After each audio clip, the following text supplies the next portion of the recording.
Hi. 10th episode. Number 10. Big dogs. What's funny is it's actually probably like Big dog. number 27 or something. I know. 10 that are postable, shareable. Been getting some feedback on the pod. Yes. You have? Uh-huh. I don't know why Some I said good yes. stuff. I got some people just saying they enjoy it, and that's great to hear. They're also really frustrated that we're not on Apple Podcasts or Spotify yet. Which does bring up the point I wanted to mention. So we have an in-house marketing specialist on this podcast team. He's sitting right next to me, and he doesn't post shorts and hasn't got any of our other shit up and running. I'm working on it. I know. It's so bad. So It's so bad. it's just odd because if we're trying to do a good job and we have all this content and you know the algorithm and you know how this stuff works to get This it guy out built there. the studio and wants me to do the rest. Yeah. All right, I'll get better. I'm at least 52% of the talent. Oh, well. Hold on. But that's real. You do need to do that. I know. I'll get it fixed today. Because the shorts and all that stuff are what gets people to come watch the episode, right? I mean, that's what you said. For sure. We're also at a whopping 37 subscribers now. We're Which getting is big pretty time. cool. Have you really gotten good feedback? And then a follow-up to that is, do you think we would get bad feedback? Because right now the only people that are subscribed are people that we know, basically. Yeah. And I don't know that they would say, this is stupid or it's nonsense, it's too long. I don't think we would get real, authentic, true feedback from them. I don't think. I could be pessimistic, though. No, I think it's a good point. I think the chances of... I think you have to get like a certain amount of views and viewers before you get your first bad feedback. Before people truly start shitting on you in the comments. Yeah.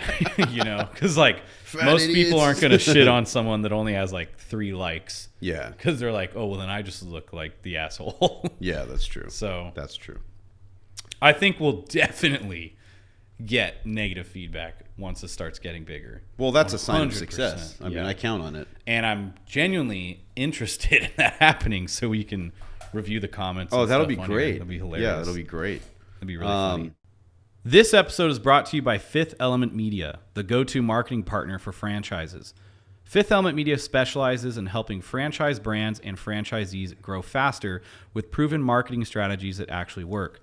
From running high-converting ads and generating qualified leads to creating professional content and managing social media, their team handles everything.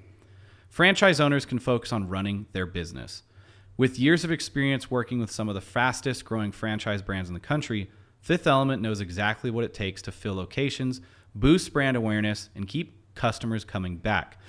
If you're a franchisee or a franchise brand looking to scale, visit 5them.com or email them at info@5them.com and see why they're the trusted partner for all your franchise marketing needs. This episode is brought to you by King Stud Contracting, constructing the new generation of franchise and commercial spaces. Since 2013, King Stud has partnered with both franchisors and franchisees across California, Arizona, Texas, Washington, and beyond, bringing precision, speed, and brand consistency to every build-out. Whether it's fitness studios, restaurants, retail showrooms, beauty salons, wellness clinics, or corporate offices, King Stud delivers world-class tenant improvements, ground-up construction, and full-service pre-construction support, and they tailor each project to fit your unique local needs, budget, and timeline. Founders and franchisees trust King Stud's transparent communication and expertise to hit schedule and preserve brand standards from concept to completion. Looking to break ground on your next franchise location or commercial space? Reach out to King Stud Contracting in Temecula, licensed in California, Arizona, Washington, and Texas. Email info@kingstudcontracting.com or visit kingstudcontracting.com to start building smarter. So last night was Dustin Poirier's last fight. Kind of made me cry a little bit. How do you feel about it? It's a bummer, man. I don't know. It is sad. And then they played Frank Sinatra when he was walking out. I was know. like, man, it's a rough one putting the gloves down. So, especially a guy like that. Everyone loved him for a different reason than people like McGregor or something. Yeah. Because it's just different. It's like he's just a I don't even know how to explain it. He's just the epitome of like an American UFC fighter. Just like gave it his all, and you knew that the fights that he lost, he left everything out there, every fight. I don't know. There's no question in like his work. He's a guy that there's no question in his abilities or his work ethic. Yeah. And everybody loves a guy that works hard 100% of the time. He's inspiring for sure. And he's beaten so many top tier fighters. Mm-hmm. And the other thing I don't want to say any of it's a bummer because his career is insane, the people he's taken out. But he's like the guy that always was at the wrong place at the wrong time, because he's always so close to he's beaten everybody who champions had to beat to be the champ. Yep. And then he never actually got the full title, which is so sad because Khabib was there. Yep. He fought Khabib. He fought Conor 3 times. He fought Holloway. Well, he beat Conor twice. That doesn't Yeah. count. He beat Holloway too. Also, that fight was very good last night. It was very close. I don't even feel like that's a bad way to end it at all. And Max is just on this crazy rise, which is wild. I mean, he starched Gaethje. Dude, that was the coolest. I love UFC nights, but I think that was the craziest. That was the craziest, coolest knockout ever. Yeah. And then my second favorite at this point is likely when Poirier knocked out Saint Denis, the guy that was like the new up-and-comer who's just starching everybody. And I did think, oh, man, this is probably it for him. Like, when you watch that other guy's highlight reels, I'm like, oh, no. They did this because Poirier lost to Gaethje, right? So it's like, hey, you got to get back to the bottom and fight your way back up. And then he's like, nope, still the veterans' time. Yep. So that was like one of my favorites. But yeah, it's I'm glad he decided to retire though. Like, if he was like Tony Ferguson, that's just sad to see. That one like hurts. Just let it go, man. Yeah, because he is a legend for sure. But that's hard to watch. It's like watching it's just like watching nothing your lasts dad forever, lose. you know. And like once the people around you have to go, hey, dude, your prime left. I think he's on like a 7-fight losing streak or something too, which is horrible. At this point, he's gonna be on prelims and fight nights. He just needs to keep whatever legacy he's still got and ride off into the sunset. You know who else is kind of sad too? And he's got messed up legs. His body's so messed up. It's like Usman. Oh yeah. He was just on top of the world, gets knocked out by Leon Edwards, and then just went in like a downward spiral. Once these guys take a massive knockout, I mean, that's just human nature. I don't think you ever fully recover from that. Yeah. It's like, you know, if you break a piece of wood or something, you can glue it back together, but it's going to be weak. Dude, and you think about your brain like screenshotting, like resetting your mind, getting knocked out is not good for you. The old hard reset. Yeah, and some of them are doing it like once a quarter. Somebody who said there was, I don't remember what fight it was or who tweeted it, but it was like, damn, he put that motherfucker on airplane mode. Yeah. Who's so that good. hillbilly that I don't know if he's in lightweight. I don't think he's in lightweight. He's like that hillbilly guy. He's always getting knocked unconscious. Hillbilly. But he's like also kind of a Nazi in the UFC. Literally He's Nazi? literally like a hillbilly. But when you say Nazi, you mean like he's literally said Nazi things. I wasn't just calling him. The younger guy, what's his name? Brett, not Brett. He's always wearing camo. Damn it, what is his name? You know who I'm talking about, though. Yes, and he's a flat earther. Yeah, he gets knocked stone cold. He's like, dude. Jesus told me. Yeah. Some of the stuff he says is cool. He's the guy, he loves Dustin, and there's like cool videos of him talking about Dustin. Michael Mitchell, Bryce. Yeah. Bryce Mitchell? I think his name's Bryce something. Let me see. I know exactly who you're talking about. Why can't I think of him? Yeah, I don't even know how or why he got so famous. It's Bryce Mitchell. Yeah, Bryce Mitchell. I don't know why he got so famous so fast because I don't think This guy. he's that great, right? Yeah. He says some wild stuff. That's what I was saying. He says some as soon incorrect as somebody things. says flat Earth, I'm out. Yep. That's wild. That one, which I have questions about. wild conspiracy stuff for you towards the end. Anyway, okay, so unless you want to go backwards, I kind of laid out some stuff for us. So I'll keep ripping. Poirier stuff, we can move off of that. Okay. And speaking of him with his wild, like political and conspiracy theory stuff, I was thinking about politics in general and just how exhausting it is. I don't know if this is just me because I'm 40 now and it's a 40-year-old thought, but I was like, the whole team thing really sucks. It's so like red or blue. It's this or that. And it's so tiring. I'm so over it. I'm so fatigued. So let's just take the last election, whether you're a Trump guy or not a Trump guy. It's like the decision was made. Here we are. Okay, it's settled. Shouldn't everybody just chill out and be like, well, he's the guy now. Okay, he's the guy now. Let's hope he does well.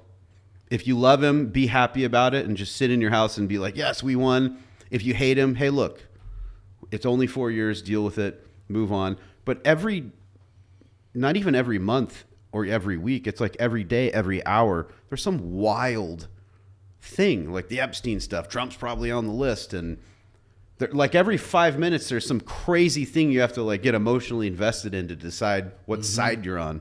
And I'm like, step back. This is crazy that anybody's paying attention to all of that anymore. They're gaslighting the shit out of us. And it's like emotional terrorism with all the back and forth. And it's so wildly different on both sides. I'm like, ugh. That's a great way to put it, dude. And it is tiring. I had this exact thought. I was coming home from work and I was listening to Andy Frisella. Have you ever listened to his podcast? Yeah. He was talking about the Epstein stuff.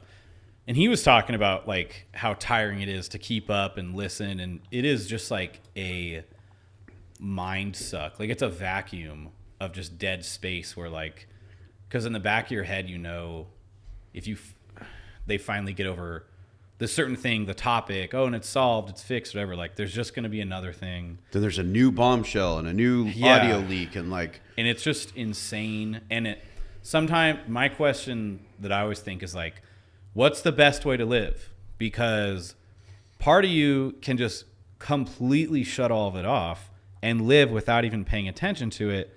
And most of your life's going to be kind of the same and you might actually be happier. Yeah. But then the other half of you is like, whether you're interested in it or not, you still have to be somewhat invested so you can make the right decisions when it comes to voting or where you live or things like this, because you're like, yeah, this can affect my family.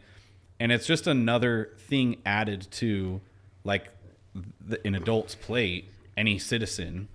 And it's hard to decide, like, do I listen to it all day or do I just at least read it every morning? Well, the right answer would be or do I just I don't know what the completely balance disassociate and like not even invest in it at all? It's somewhere in between because you do have to pay attention a little bit. I mean, are we going to war? Is the stock market going to crash? Whatever. There's like real big, broad things you should be aware of. But the balance would be, you decide I'm going to dip into the news or politics or whatever once a week or 30 minutes a night or whatever it is. But then the next question is, where do you go to get the information? Because it's all opinion based now. And I feel like all these media outlets, I don't even know where you go to get real info anymore. Dude, I have no idea. Where do you go to get real info? And not only do you need just facts without opinion, but you need all the facts and no opinion. And certain people's opinions help open up your perspective too. So you almost do need some of the opinions, because like if we need someone to interpret it, someone that that your values are aligned with, to interpret it for you. Yeah. That's the point of electing people. Go, look, you do all of our bidding. I trust you. I believe in your morals, your mission, your values. And therefore, however you interpret it is how I will likely interpret it. Yeah. So I'll get it from you. But they're also not giving you all the facts, because you could take a full story and only pick out a few of the facts, and now it's all out of context. And they could explain cherry-picked facts to you with that opinion that you do believe in, had that opinion been developed by just those facts that they're cherry-picking. So it's like... And there's a lot of people that you think your values align with, and then out of nowhere you get slapped. And you find out later they were on Epstein Island. Yeah. And you're like, what? And if any of that's even real. Also, part of me also remembers or thinks that anyone at the top making these decisions or like making the noise in government, in politics, are how many of them become a politician or like work in politics to better the world? Gosh, probably I don't not know.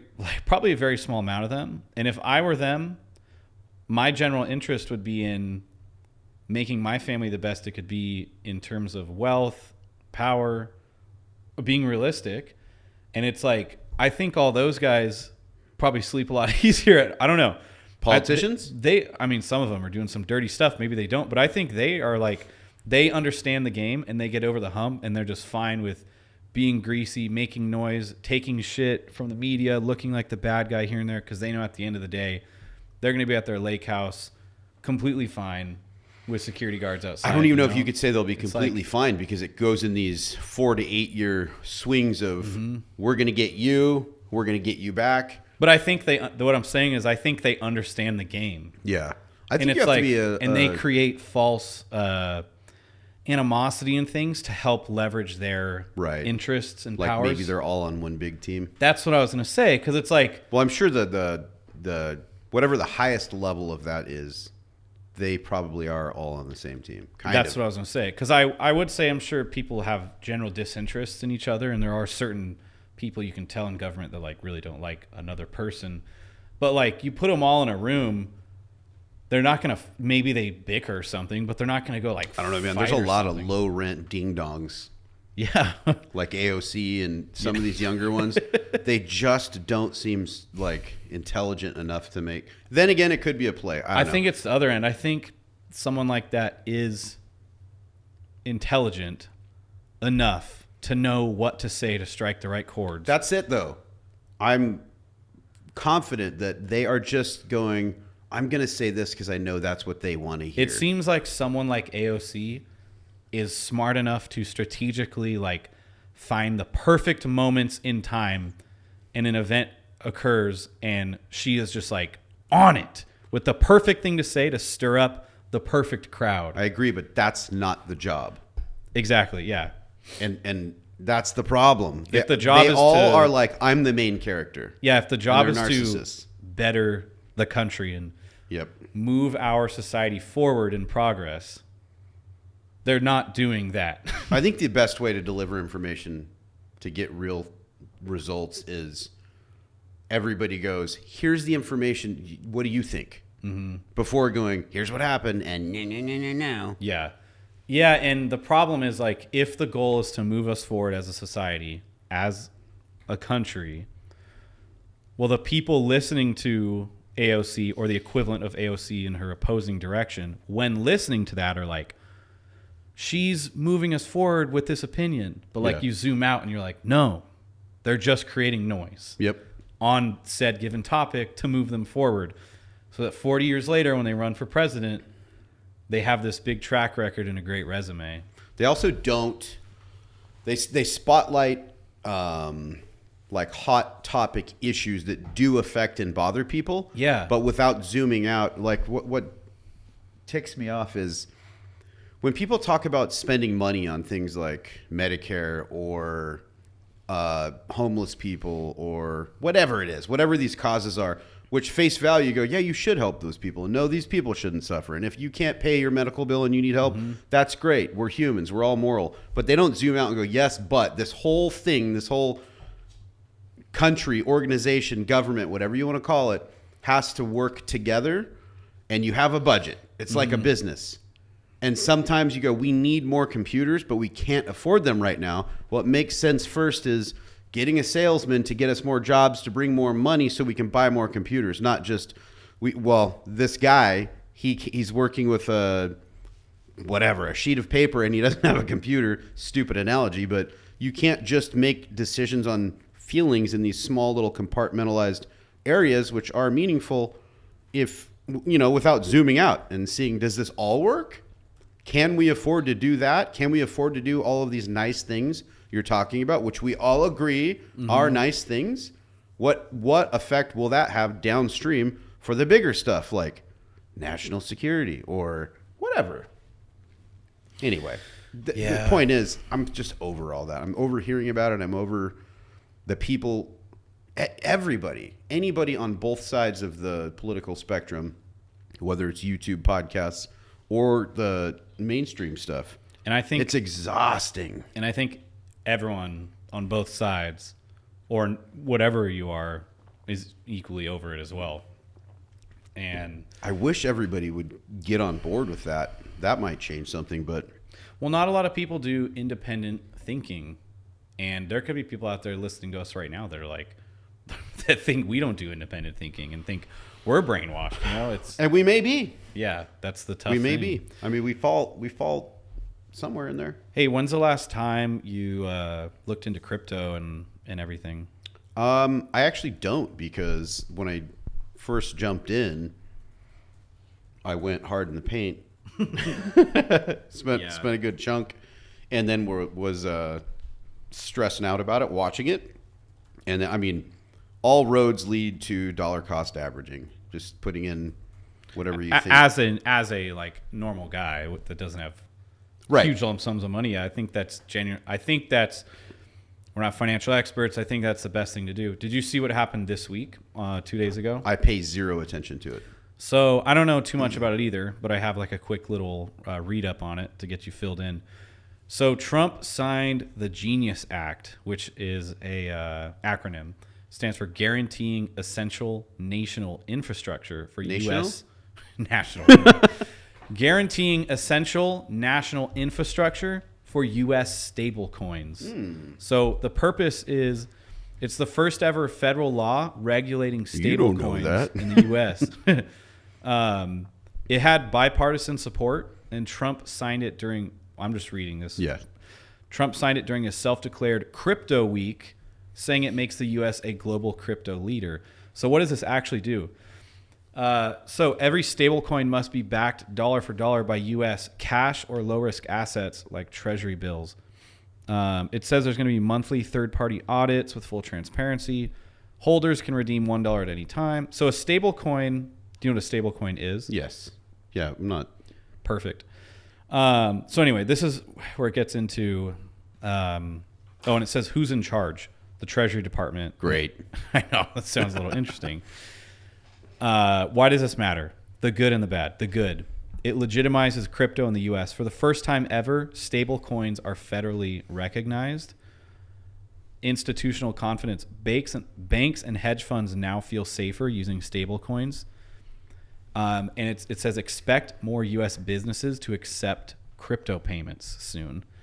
Market surge. Right after Trump signed, Bitcoin hit 123K. Wait, what? And global crypto market cap blew past 4 trillion. Wow. And I noticed this because I got the news on my little Apple Watch, and then I checked my crypto, and it definitely went up. Yeah, it's up. The bad.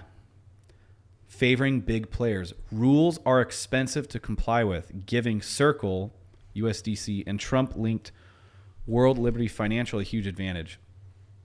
So I'm going to ask this to break it down into a way that, like, how this affects the general. Are you still purchasing crypto every week? I am. So I've been purchasing or investing since 2019, every single week. Is that when? That's when we first started talking about it. Yeah, we were actually. I still remember it. We were on the way to Dana Point in the truck. That's right. And you were like, you should probably do it. And then I just committed, and I've never turned it off. What do you have? What are you buying? So I need to audit it because it's been a really long time, and I literally basically didn't look at it for 5 years.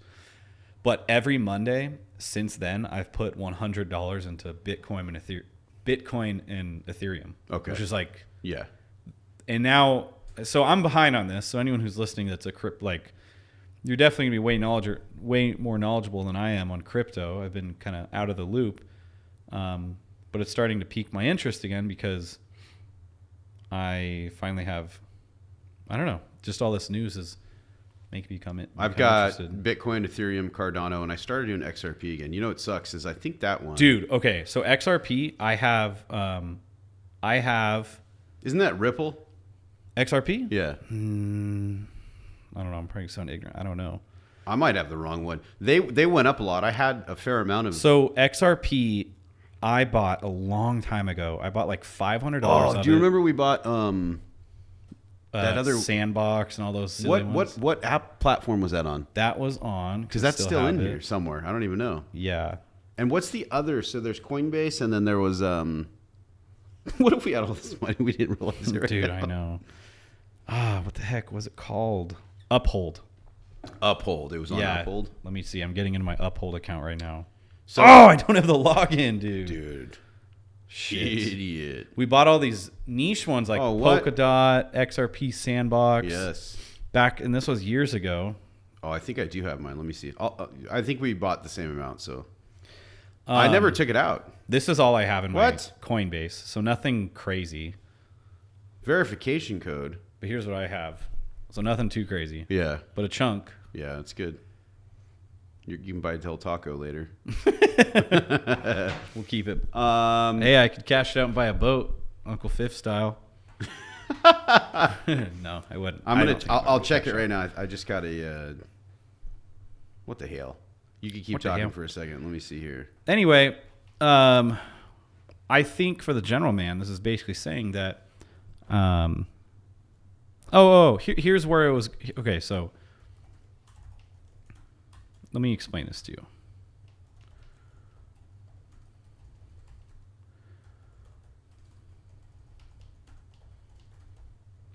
Okay, apparently I'm not getting my whatever. I can't get it either. So I'm having it break down to like a fourth grader. So here's a fourth grade version of how Genius Act helps Chainlink and what might happen to its price. So Chainlink is a coin you could purchase. Yeah. So what does Chainlink even do? Imagine, all right, this is stupid, but it makes sense. Imagine you're trading Pokemon cards, but you need someone super trustworthy to keep score. Check the rules and make sure no one cheats. Chainlink is that honest scorekeeper for crypto. It connects real-world stuff like prices, bank info, and stablecoin balances to blockchains so everything works fairly. And I think we talked about this years ago. So what does the Genius Act do? Stablecoins are now real, safe money. Big companies, you can use them without being scared. Think of it more like big companies, banks, hedge funds, even governments now want to move billions of dollars into stable coins, but they need Chainlink to do it safely across different blockchains. So what happens next? There's more demand. Banks, apps, and DeFi projects will need Chainlink's tech to move all of this new legalized stablecoin money around. There's more money locked in DeFi. So, simple one-liner, basically saying the Genius Act just made stablecoins legit in the U.S. And guess who moves stablecoins across blockchains? Chainlink. It's like suddenly every bank needs to use Chainlink's pipelines, and it's going to cause Chainlink to become higher in price over time. So Chainlink also has a coin? Yes. So something that's really confusing to people that our camera shut off, that isn't well known is like it's $20. Dude, yeah. 13 billion market cap. We're just like throwing shit out there. Crypto like has use cases and projects. No, 1,000 times no. What the hell is that? Is that your phone? Maybe. That's funny. So Bitcoin's like one of the only ones that's like literally just a currency. Like there's no project behind it. Right. But like the rest Ethereum, Solana, Chainlink, like there's a use case behind it. And that's where it gets a little confusing. Like I forgot one. It's almost like a stock in a company. Yeah, because there was one that was really big. No.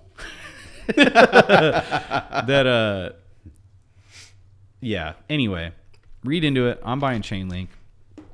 So the guy, prove it.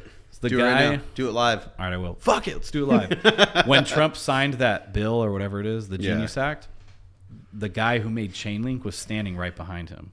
Oh wow. Yeah, so he was there too. So it's like a big thing. Yeah, strange. So let's check Chainlink real quick. I just log did. into. It's 1940. And what was right it now. like? Let's see. Like a day ago. Let's see, a week ago. When was this announced? July 18th, 2 days ago. Okay, so 2 days ago, it was, in one day it went up 5%. 1 week it's gone up 22%. Mm-hmm. So a month ago it was... So it says Wow. Chainlink surged 44% in trading volume since yesterday. Oh, it's been at $30 before, which was. But I end of think it's going to be 24. needing to be used way more now. That makes sense. Why didn't it spike more though? That doesn't make sense. You know what's going up like crazy too? Like in the past year? Actually, I guess not. But Solana is like one of the biggest competitors of Ethereum, and we should really be putting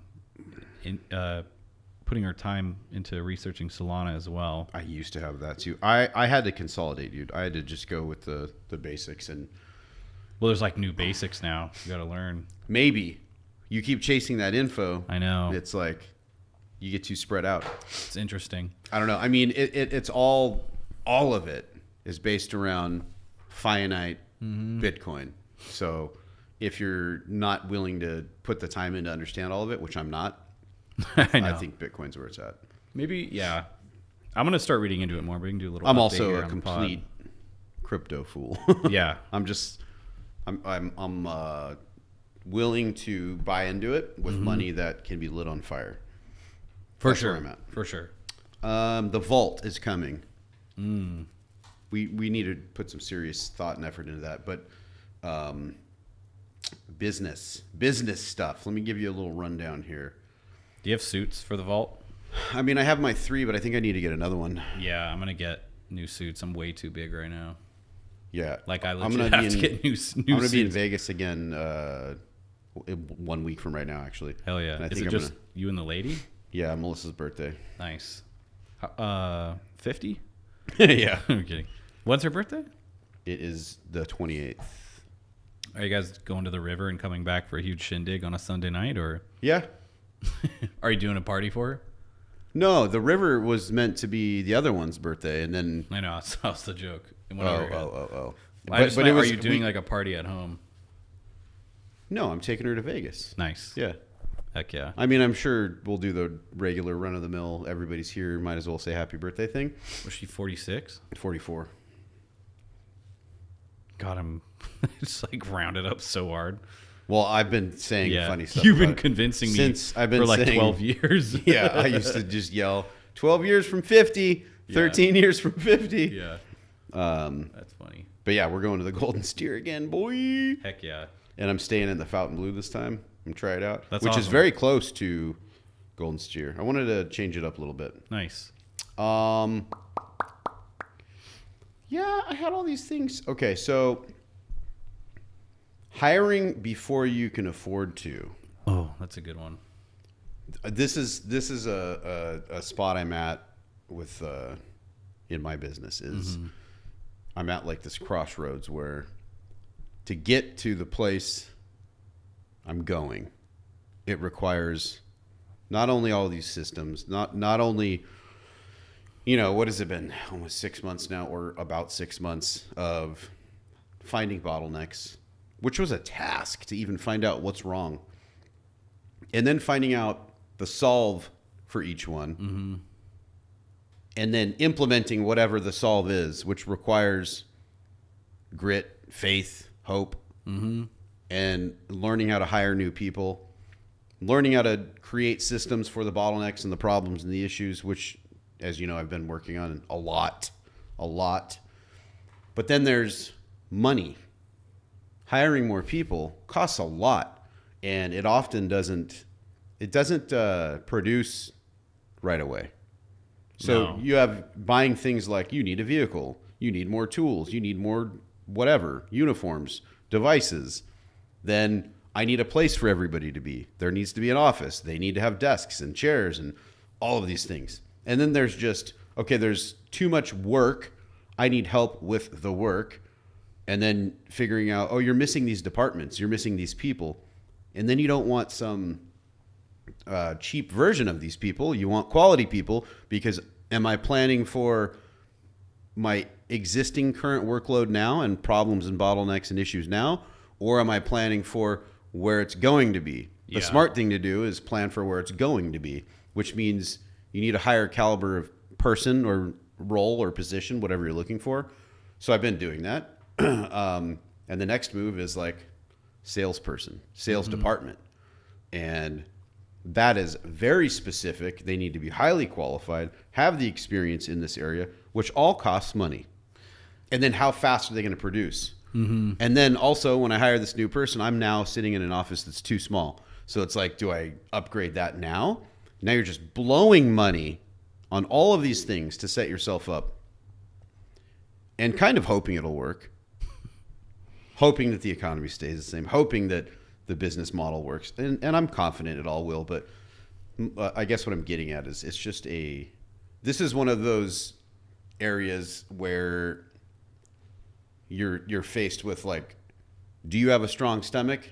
And this is why it's not for everybody, because this is a gamble. It's a gamble no different than putting $100,000 on one hand on a blackjack table and going, I know how to play the game. I don't know if it's 50-50. Maybe it's a little bit better. Maybe it's a little worse. I don't know. Maybe it's a little bit more informed than that, but it's still a gamble nonetheless. And you have to be prepared to put your money where your mouth is. I think, this is definitely a moment. We're kind of going through this too. Our next stage requires more people on payroll, but given our finances, like, it can happen, of course, but then it's getting a little sketchy. It's rough. And we talked about it a little bit earlier where it's like, when you first start, you almost have there's nothing to lose mentality, where it doesn't feel risky. You're like, I don't have anything right now. What do I care if I spend my $1,800 buying this thing that will help me promote or whatever? Yep. So when you figure it out in the beginning, you go, oh, if I just work 15 hours a day by myself in my home office that I'm already paying for, you're not increasing any overhead. You're just putting sweat equity in, working hard yourself. And you can make and you start making money. And then you find a peak really quick. And you go, I can only do so much, and I know what my max income can be based on that. And then you go, oh, if there was another one of me, I could double that.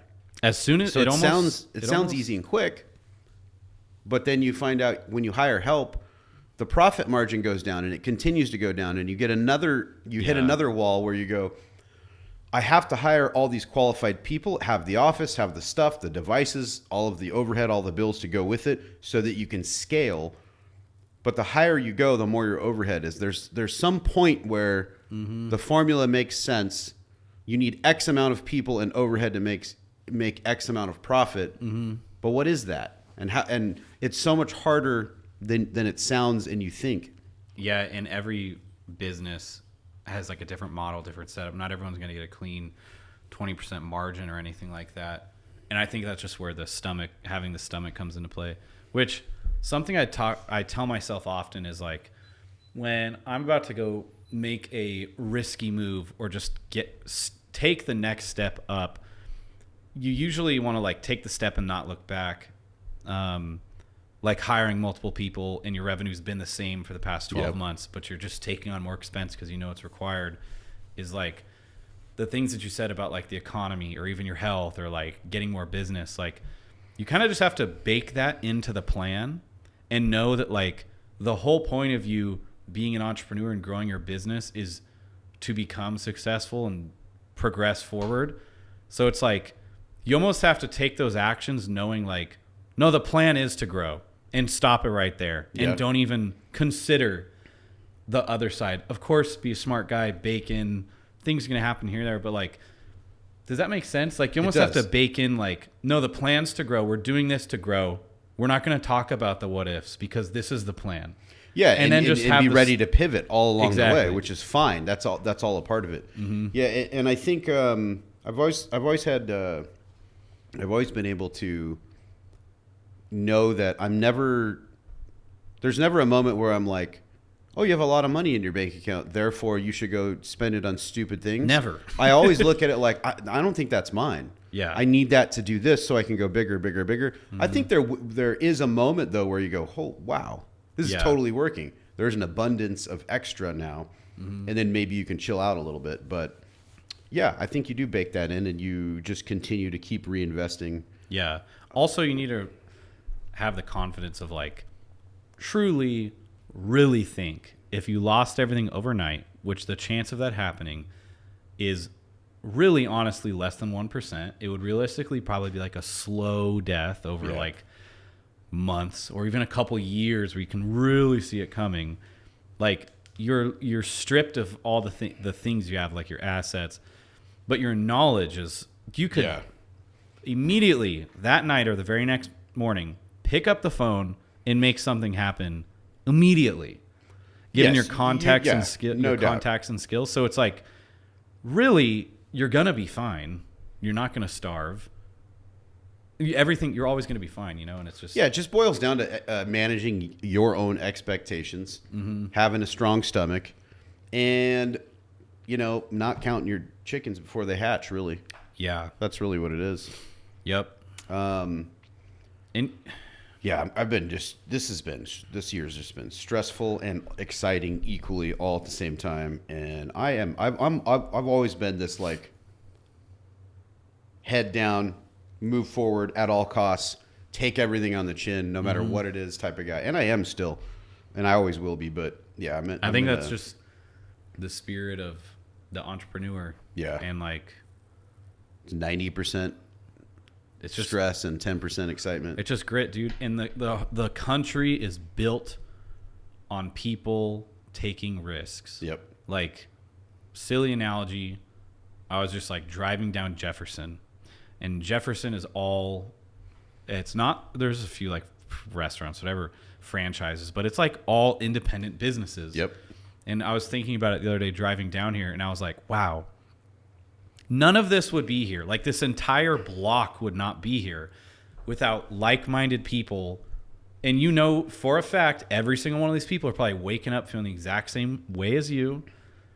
And they feel the stress. And it's like there's so many people all in this boat together, providing jobs for others and, like, keeping the world moving. Yep. Like, even when you see, I know it sounds silly, but, like, you see semi-trucks in the middle when you're on road trips and stuff, like, those are on the road moving products that you need for your pharmacy, for your grocery store, whatever, because one guy said, I'm going to get a couple trucks and buy a lot. Like, everybody's taking these risks together. And, entrepreneurs it's just like America's built on the man taking the risk. It really the woman is. taking the risk. So it's awesome too. I get in these funks of like functional freeze. We've talked about it before. Mm-hmm. And this whole past week was one of those where I'm still working for whatever, 12, 14 hours a day. I don't even know what it is, because work at home before I come here, work when I'm here, and then I work again after everybody goes to bed. I have a theory about that too when you're done.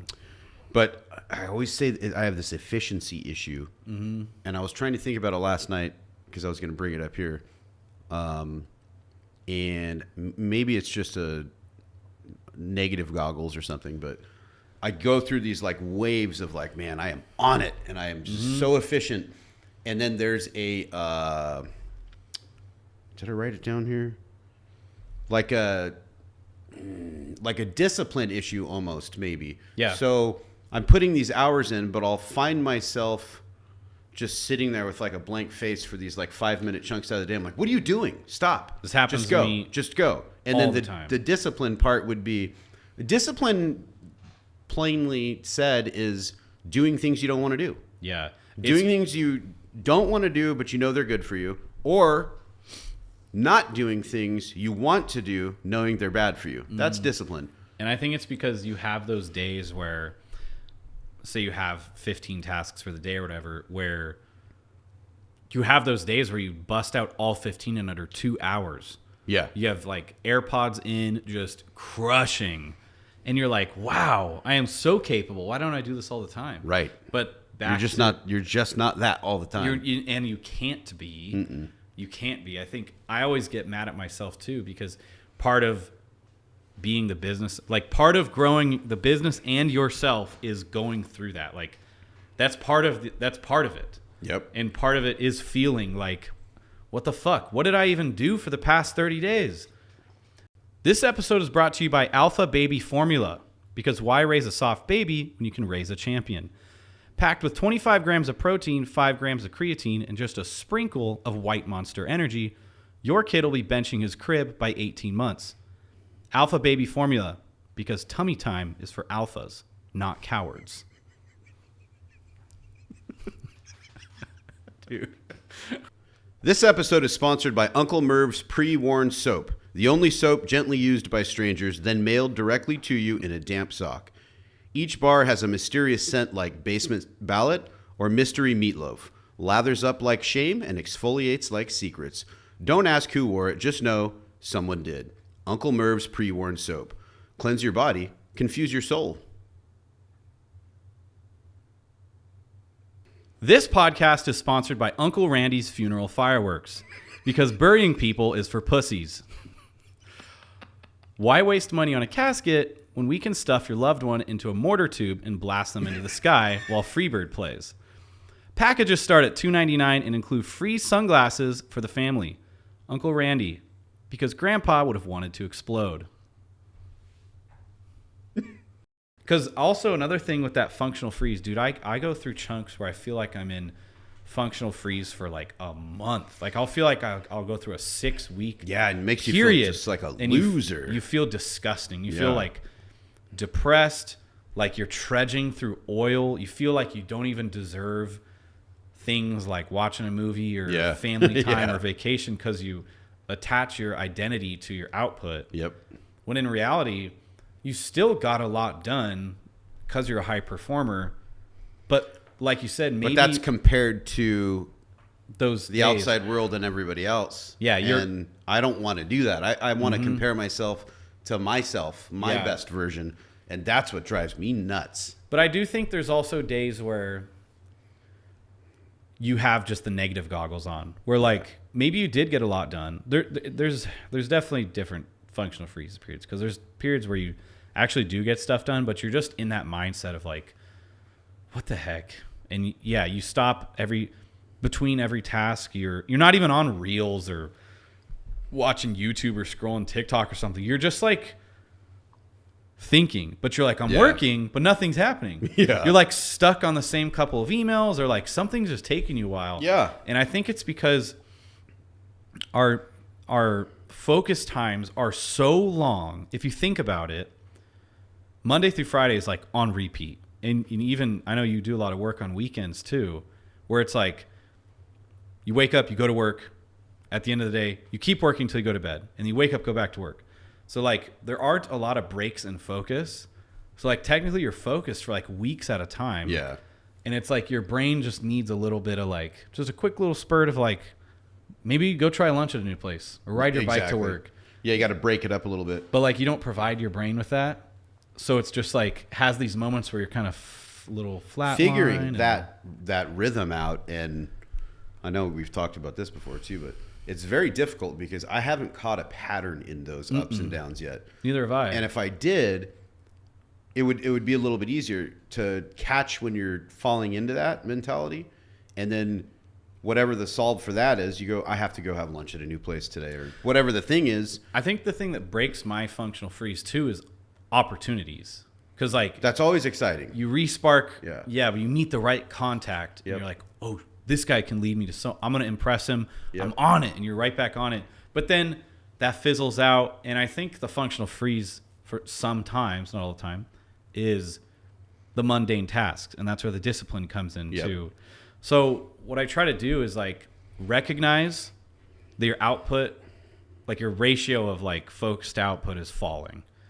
Like what Hormozy says. You have to recognize it, and like you need a ritual for snapping back. And exactly, that's what I mean. My coach kind of gave me one and kind of walk you through it. It's really simple, but like, I mean, your ritual could literally be like AirPods in, going for a walk, energy drink, 5-minute break or something. You know. For him, or what he coached me on was like switching into a headspace, and like naming that person. So like we kind of did it for fun, but like my title internally, not on like our website and stuff, is head honcho. So like everyone calls us head honcho, and he's like switch into head honcho mode, and he's like stop immediately, stand up, and stand like a man. He's like shoulders back, chest big, walk around like you own the place, deep breaths. And he's like, and for what he told me is like, think of a moment where you were empowered in your life, like your entire life. He's like, it could have been like a football game, a moment in business, day of your wedding, whatever, where you were like, I'm on top of the world. You just feel great about yourself. Yeah. And he said, take 5 minutes and take those deep breaths and walk like you own the planet. Doing it right now. Switch into that headspace. And as soon as you're there, you just like feel it in your body, and then you sit back down and you crush, and you're like, you are in head honcho mode. Yeah. He definitely explains nice. it a lot better, but I've used it a few times and it definitely snaps me out of that little sympathy. Brings you back to a better spot. Yeah. That's Yeah. nice. When you're in those functional freezes, you're like playing your own fiddle. You're like, I'm not getting anything done. And you're just in that weird little Totally. like, I'll catch myself finish a call or finish whatever I'm in, and I'll stop, and then I'll just be like blank staring for like 5 minutes, and I'm like, yeah, because you're like my desk is a processing. mess. What am I doing? Yeah. And you're sitting there like processing like random shit.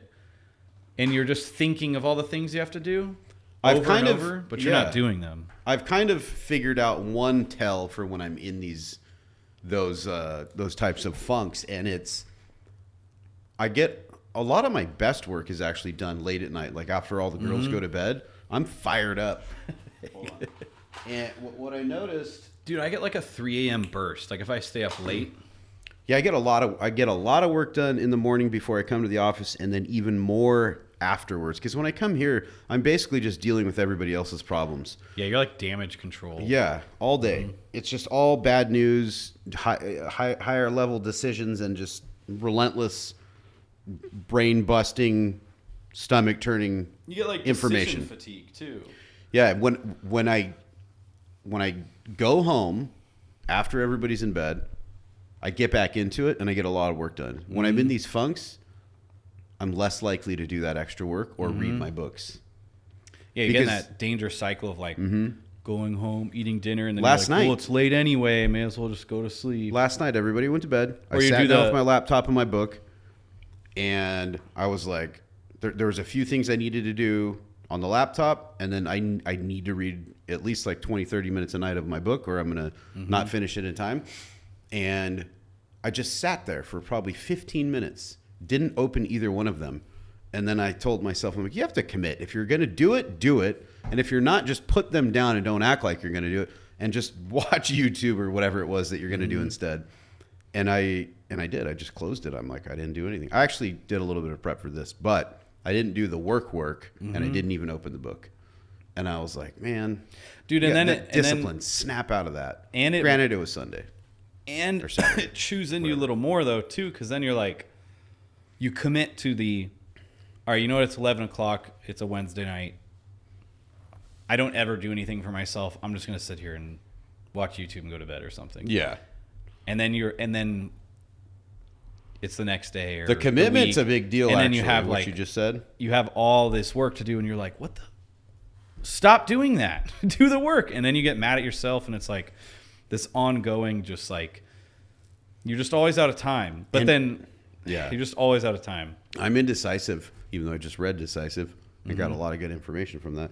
So that moment right there, it would make more sense mentally, and it would be healthier for you mentally if you said, it's Saturday night. I'm not reading my book tonight. I'm watching YouTube, and I'm going to be happy about it, rather than sitting there reading your book going, this is stupid. Saturday night. I should be allowed to blah, blah, blah. Like pick one and be happy about it.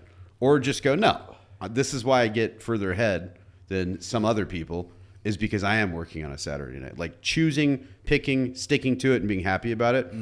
I am like, I do one, if I if I turn on YouTube or a movie or something, I'm like, you just wasted an hour and a half. You could have been 3 chapters deep in that book, or you could have got this done. Yep. Anyway, let's get into something positive, because you know what I did to piggyback off of that? I think it was about a week ago. I got pause. Juicy. I just got that all over my face. Nathan had done a testimonial with Jennifer Mustiano. Sweet people, man. It was so good, and it takes him a while because he's got to arrange it, go out there, meet them, do it, edit it, get it on the website, whatever. And I had remembered that he had told me he put it on the website, and I was like, I should watch that. And it was so good, and it was so long, and she said huge shout out to Jennifer Mustiano. It was so nice. And I don't often get to hear anything positive ever because I'm always in the problem zones. Yeah. And it's not that nice things aren't said because they are. I'm just not there for them. And it felt so good. I don't even know what the right word is. It's like just hearing how people view you, it makes all that stress stuff we're talking about so worth it because there was not one negative thing. She said so many good, positive things that I would hope they're feeling going through a project with me because I really do care. And my goal is to get the testimonial. I know that sounds crazy, but that's the guiding force is how will they feel and think about my business when it's done? I want that to be top tier and then actually getting to see it because we don't get testimonials for all jobs for various reasons. It could be scheduling, timing, or redundant projects where it's like, how many of these do you want? Whatever. So I think I have like 15, 20, 25. I don't know. There's a good handful. But watching that was like, made me feel so good. I'm like, wow, it's working. Yeah. And that's happened a few times. It's like these glimpses to the light at the end of the tunnel. It's the currency. It's like the payoff. I'm like, okay, good. It's working. Yep. All of the stuff, all the efforts. And again, a lot of, I would be willing to say 99% of the people we work for, that I build for, do feel that way and think that way because that is my goal always and forever. No matter what happens on the job, that is my goal. But I don't get to see it often. I don't get to hear it often. So it's nice. It was pretty cool. Well, that's your job too. I was talking to someone on my team about this. Like, no one's going to email you and say, "Hey, man, you did a really great job this week." Yeah. But and there's other people put in place on your staff, and especially like the way our staff's set up to handle most communications. Yeah. Like we have a client success team who's doing 99% of the talking with clients. So the only time someone's going to email me is when it's of major concern. Yeah. You know, or like want to do a call. Like now, yeah, you're like Yelp, and people only do Yeah. bad Yelp reviews. Now we're to the point where if I get an email from someone saying, "Hey, can I grab 30 minutes with you this week?" I'm like, "Oh shit." Yep. Okay. Something went wrong. They're either dropping and it's like, but then you have to stop and remember, like, that's my job. I signed up for this. Yep. This is what I do. This is why we're great. But yeah, speaking of testimonials, you want to hear a funny one? Yeah. I'm actually going to pull it up. So I'm going to reset that thing real quick before it goes out. okay. I just want you to hear like just 10 seconds of it. That's all. It was a testimonial from one of our clients. Shout out Jarrett Jameson in Bakersfield, California. Image Studios, Bakersfield. You're part of it. I am? Mm-hmm. You'll see. Me? What? This little guy? Let me find it. So basically, this testimonial was around like beginning of the year. How much that watch cost? I'm just kidding. This one? I'm just kidding. Dude, it's crazy. Let me find this test. Were you watching what I was writing? No. I was going to be funny. I wrote bigger forearms. I went like this, and I was like, I need bigger forearms. All right, ready for this? No, they're good. Hi, Let's check this out. Watch this. So it's like I won't play all of it, but I gotta find the point where he talks about it. Jarrett Jameson. I own Image Studios, Bakersfield. I had great conversations with Tristynn, and I was really impressed with how I think it's well around we're like halfway organized point and right just here. how much knowledge I'm gonna skip forward. So They listen. give you options of booking meetings on a weekly basis, and I took advantage of that because it was very important that we just Turn it get up. that communication. What'd you do? I'm turning it up. Oh, I have to do this. hopefully you don't have any weird What's emails working, that you just what's showed. not, and Oh, how well. we can just get better all the time, which Listen. was great, and I appreciated that communication for sure. In general, they were great because they created a Slack channel where we can constantly communicate about what's going on and what need to get better, and when there were leads and people that needed answers to questions, which was really nice because that way we were able to constantly talk to pros when they were looking for questions and answers. It was going to be if Tristynn was able to run a marathon, but he basically failed miserably. So that failure was able to allow us to adapt to how people fail in life. So we use that as the best way to understand how to do that. What? I would say He's making fun of us quitting the marathon. Oh, Yeah, he's such a funny guy. He convinced Nathan to let him talk about us failing the marathon my God. in the middle of the testimonial.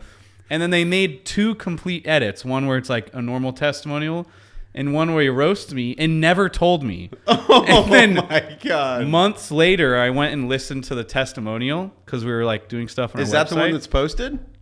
It was about to get posted. And Oh then my God. At the absolute last second, I was like, let me watch these. I've never really watched them. And I hear this, and he says, failed miserable. And I'm like, what the hell? Yeah, I was trying to put the pieces together. I thought it was like an analogy for something. No. I need to hear it again now. Listen. Failed miserably. Yeah. Because What a- he was invested in our like marathon training because Yeah. he's just a funny guy, and I always talk to him. Do it again. Do it again. Questions and answers.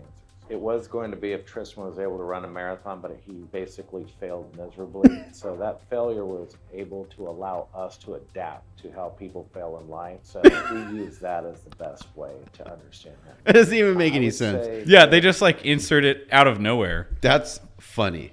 Dude, so we have all these banked testimonials, and like they're all great. And then I just went and watched this one out of nowhere one day and was like, what the hell? That's And then I funny. texted Jarrett and was like, what is this about? That's so funny. He's a funny guy. Oh man. Yeah, I felt bad that I had just watched Jen's testimonial because they did it probably like 3 weeks ago or something. Mm-hmm. I need to send her a big acknowledgement and thank you. I mean, blew me away. You should go to my website and watch it. Yeah. So nice. It kind of made me feel like imposter syndrome or Yeah. uncomfortable that it was so nice because I'm not great at hearing compliments. I'm just kind of like, yeah, it's fine. That's my job. It's my job. Yeah. You know? Yeah. But it was so nice. We're both really bad at like receiving gifts. Like when you get a present, your birthday, you're like, ah. Yeah, I I like don't- the most yeah. top 5 awkward feeling is when everyone's singing happy birthday to you and you just look around the room like this. I know, dude. It's so weird. Like, what do I do? Do I clap too? Or You're all here for me. Icky. yeah, it's an interesting feeling. It is. I want to say that's common, though. This is really random. What? You know what's one of the top 5 feelings in the world? No! Watch. I'm going to show you a video. I made these just for you. Whoops, not that one. Here it is. What is that? Did you jailbreak Genmoji? No, you can look up funny emojis. Okay. All right, this is it. Ready? Let me make sure I could. I might cuss in these, so hopefully they're fine. So about once, probably like 3 times a week, I do what's in this video, and it's so satisfying. And it's definitely like a top 5 feeling. Oh, it's all like blown out. Watch. That's okay. Run it. You just jam the key in and it just works. Yeah, like, yeah, like yeah, from yeah. a distance. But That was take 1? no.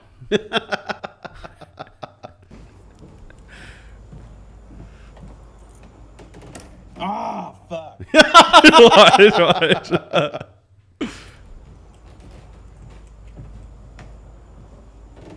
Oh, fuck. That's so funny. Ooh. Was it the 3rd? Yeah. That's pretty good. So backstory. For That's real, funny. swear on dad.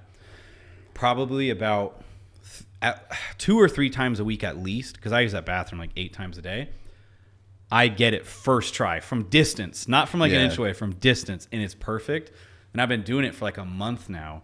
And I was like, I got to get this on camera. So I just had a couple minutes. I was using the bathroom. Yeah. And I was like, I'm going to get it on camera. And it took me the 3 times. But anyway. That's good. Can you It was imagine funny. if you put that same discipline into losing weight? Just Stupid. 5 minutes. I've got I had one more thing I was going to tell you about, but I guess it doesn't really matter. I'll run through it briefly, but then I got some good questions for you. Okay. What did I have? We already talked about that. Oh, I am, as you know, about to just completely rebrand.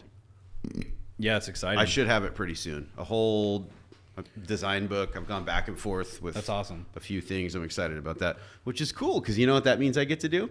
Rewrap all the vehicles, all the trailers, all the signage, all the uniforms. Who's the? Is it an individual doing it or? It is, yeah. I actually signed up for Fiverr Pro. Nice. Where there's like, it's a little more, I guess, intimate. It's like foreign people who have good English. She has very good English. She's from Ukraine, and I'm Dang. like, where though? I mean, Bad jokes. okay. Oddball questions. You ready for this? These are just random, and they're whatever. They're fun. If you could pick a fighter to have beaten Khabib, who would it be? Meaning, like people he actually fought, but he beat everybody, obviously. Conor McGregor. Okay. I had the same. Conor McGregor, please. Yeah, me too. Because of all the hype and in that moment, at that time, that would have been... He could lose to Dustin 10 more times and wrap his shin around 18 more pulls. Yeah. I really wish he beat Khabib. Me too. Really bad. That one hurt my heart. Yep. But now, I mean, they're all doing fine. Okay. If you could pick one change to your body, mind, or spirit, what would it be? And it's not even a joke. I'm saying, like an example, you could be like, I don't want to be fat anymore, or I want to be 6'4", or I wish I didn't get anxiety, or I wish I could read books faster. Like just anything.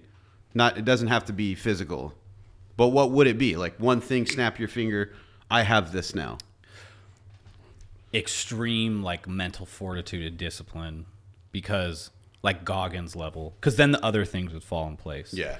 Attacking fitness, if you have that mental health or that mental stability level, and then also things like vacation and time with Morgan and family time and like having strict cutoffs and just extreme discipline. Mine was very close too. I had fearlessness. I just wish I was fearless. Yeah. And then the very, very, very close second or tie was discipline for the same reason. Mm-hmm. Okay. Okay.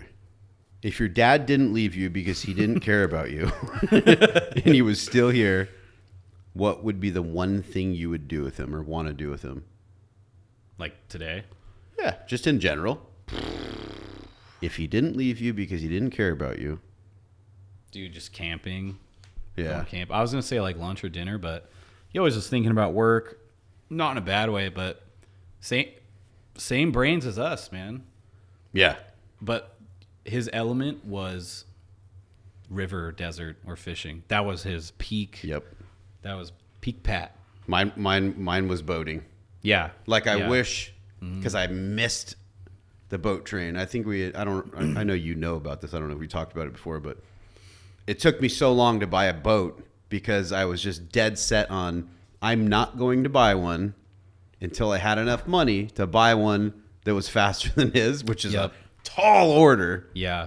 So that's what made me wait so long, and that's a big regret because I wish I could have gone. I mean, I obviously went with him. We all did river trips, but I was just on his boat or passenger princess for somebody else. So I would want to go boating side by side. 100%. Dude, I heard this. It's really sad. It's really sad by Chris Williams. It's like a poem he read of someone writing a letter to their wife that was dead. It was a man writing a letter to his wife. It's really sad. I definitely want to play it. But one of the last things he writes, the poem's about all kinds of stuff you could imagine. And basically one of the things he writes in it, I'm going to screw up the quote, but it's something like, I love you more dead than anyone else alive. And there's a bunch of different meanings behind it, but it just like made me think of Dad, where it's like I take you dead over any living other person. Totally, yeah, I totally understand. 100 times out of 100 times, Yeah. And it's like, and there's also other meanings. You have to listen to the. It's not a poem. It's like a letter he wrote to his wife, and it's like a real thing. But wow, like you just continue to learn concepts and learn more things. Like how someone was a good person in whatever way you're measuring is because after they pass, you're continuing to learn more about them and like continuing to learn lessons and get insights into their life and stuff. You know? Yeah. Like I know that I still have decades of knowledge that are going to come from him. Yep. Even though we lost his physical presence. Yeah. When I was 19. It was all taught. It's all there. Yeah. Yeah. I have that often still. Dude, okay, this is a complete random little spin-off. We've never talked about this ever. Ever. No idea what this guy's name was. But I was thinking about him last week. If we ever find his name, we should definitely put it on here. But just insane. Rich Levitt. Dude, Rich Levitt, what a guy. We got to get a photo of him in here. Talk about that story another day. We have a photo of him in here. That's true, we do, actually. Yeah, we do. Rich Levitt, right here. Yeah. He's standing right here with me and you. Yeah. No. The What, guy... what if we misremembered his name and it's not It's Rich like Lich Revitt. No. I swear his name was like Brendan or Brennan. The guy from the hospital that spent a bunch of time with you and me. Oh, yeah. The nurse. Yep. What about him? I don't know, man. I think he just took care of us and Dad better than anyone. He was a good guy. Yeah. Yeah. Because they have, when someone dies, one, they don't even let the family in there. They don't want to deal with like the family mourning. Yeah, he definitely gave And us a little more than we were he gave supposed to us have. like so much. They just gave us such a different experience of like being able to send him off. Yeah.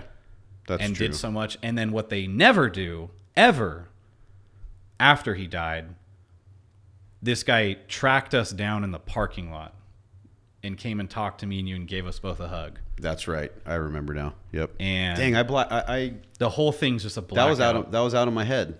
I forgot about that. I apologize for putting that back in your head. But No, it's fine. I was debating putting that question in because I knew it was going to go somewhere. yeah. Yeah, I totally forgot about that. Yeah. But it's like, it's such a... That is a big deal, though, because it wasn't his fight. It wasn't his family. It wasn't his emotion and all that. It was just literally his job, and that's what he's dealing with. Yeah. Was and dealing you with know, on a daily this basis, guy was so like... He was in war. Do you remember his story? It was crazy. Right. I forgot about that. He was like, not just like, I don't know, I'm going to butcher it, but he had the crazy life experience. Like, Yeah. he was in like all kinds of wars, and then he was a sniper. Yeah. That's right. And then he was also like, he did all kinds of crazy shit. And when you talk to him, this was a guy that like, you pick him in any fight, and his eyes were like glazed. Like he's seen death. Yeah. I think many he times over. inserted himself in our situation. I think so. And felt awful because he had obviously has a dad, and he just saw a bunch of grown men, brothers, going like, "Hey, why don't you just go say bye now because he's gonna die." Yeah. So and that did something to him. So Yep. yeah. But yeah, I don't know his name, but man, I've never forgot about him. Everyone else I don't remember. I don't remember. It's all just a time warp. But that one guy, I remember the bitch autistic doctor that just had no bedside manner at all. Yeah, no, I remember him. Fucking whatever. Yeah, he could be in my 18-person dream. Good segue right here. So we don't cry this whole time. Okay. You have to watch a wolf devour a dog or a cat. Which would it be and why? They can kill a cat. Yeah, for sure. 100%. I have a dog and I love my dog. Yeah. Cats suck. Okay. Do you Heck, even two cats. This sounds funny. Pop a couple cats in there? Does it have to be just one? Heck, maybe three. You're like, it would be more of an ultimatum if it was like 500 cats or one dog, but I'd still go. I love my dog. Yeah. Keep the dog. It sounds funny, but I'm being serious. All Okay. right. Do you think you'll ever stop being fat permanently? Like Permanent's a hard word in there. knowing our fat family, knowing your genetics, knowing your mental, whatever your mental blockages are for just chowing down and having a good time. Do you think there's ever going to be a time where you fix it and stick to it for the rest of your life? I know for a fact there will be multiple times where I fix it, meaning Yo-yo. I didn't stick to it. Yep. Because I have literally gone from 300 down to like 230, which is still big. Yeah. and felt amazing and had that more to go. And you have too. Yep. And still somehow find a way to screw it all up without even knowing. I asked that because I was like asking myself. Yeah. And I'm like, how depressing is that? I want to say yes. I will say yes, but knowing myself in reality. It's a bummer. And what's interesting too is like, yes, you look back and you're like, how did I go from peak, I've never been this fit in my life, to basically right now for both of us, like multiple times. And you're like, was I eating ranch dip pizza every night? No. There's like a lot of days where you're actually not messing up. It's interesting. It's just like, and it's weird how you don't catch yourself for months and weeks, and it's like you're because almost it's careless. slow. It's slow, and if you're say 300 pounds right now, and you have been for the last 6 months or whatever you're doing and eating is the maintenance level. Yeah, I've been the same weight. In theory, if you got it down to whatever your goal weight was, and you did the maintenance stuff that you're doing now, you could stay there. And then, okay, so how much of it do you think is genetics versus poor decisions and flaws? I think there's a lot of poor decision making, like in mine. Me too. I think it's a weakness. And I'm not going to say genetics because you look at because anybody's. I don't think it's genetics. If everyone's pumping, if they're mainlining sunflower oil into their blood, it's not genetics. Yeah, anyone's going to be shitty. Like you eat Chick-fil-A, like you eat Chipotle every day. They're cooking their shit in bad oil. Yeah. And it's more than just oils too. It's just a niche example. So I don't think it's genetics, because you look genetics, the dad was freaking killing it before they cooked because he was growing up like right before all the shit. Well, it kind of kicked off in his childhood. Yeah, because his generation had that's when like diabetes kicked in, and I think the whole health. I think we are all diabetic. I'm not diabetic. I think you're diabetic.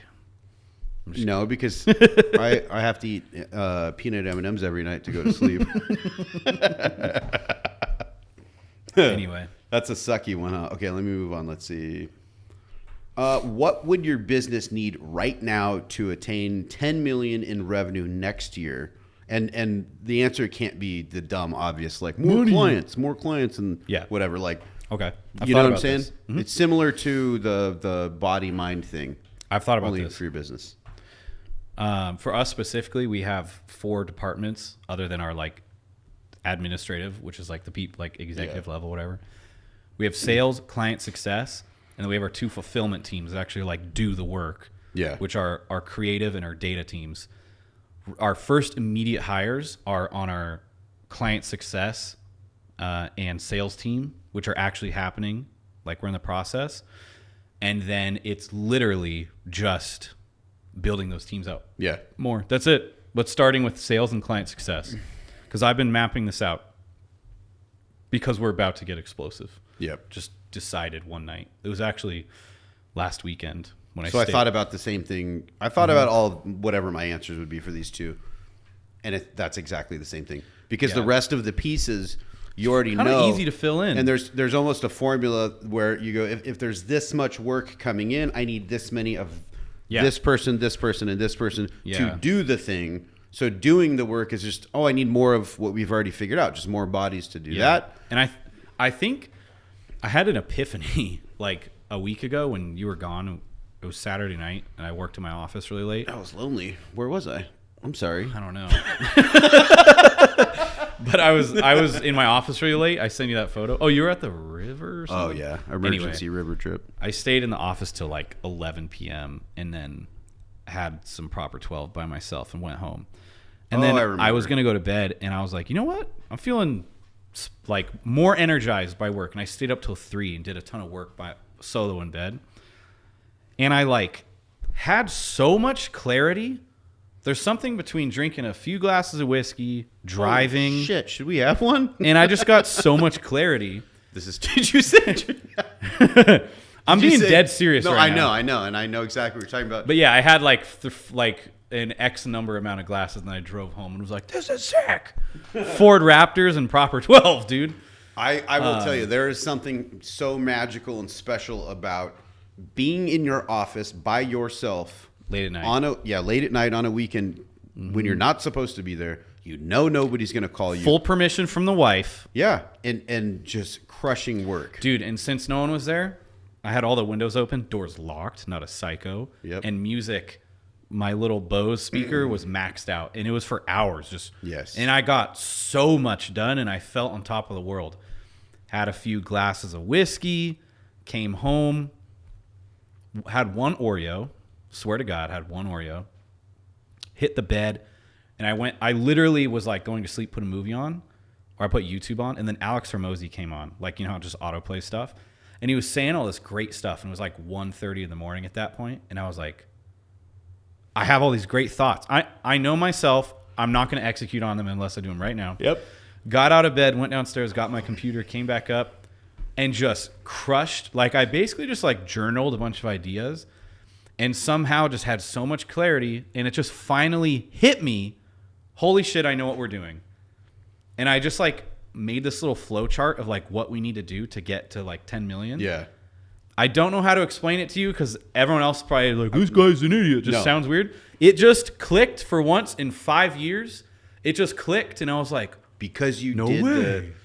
It just clicked. It's the Saturday night. It's the Yeah. not supposed to be working, had a glass. All that nobody's bugging clarity. you.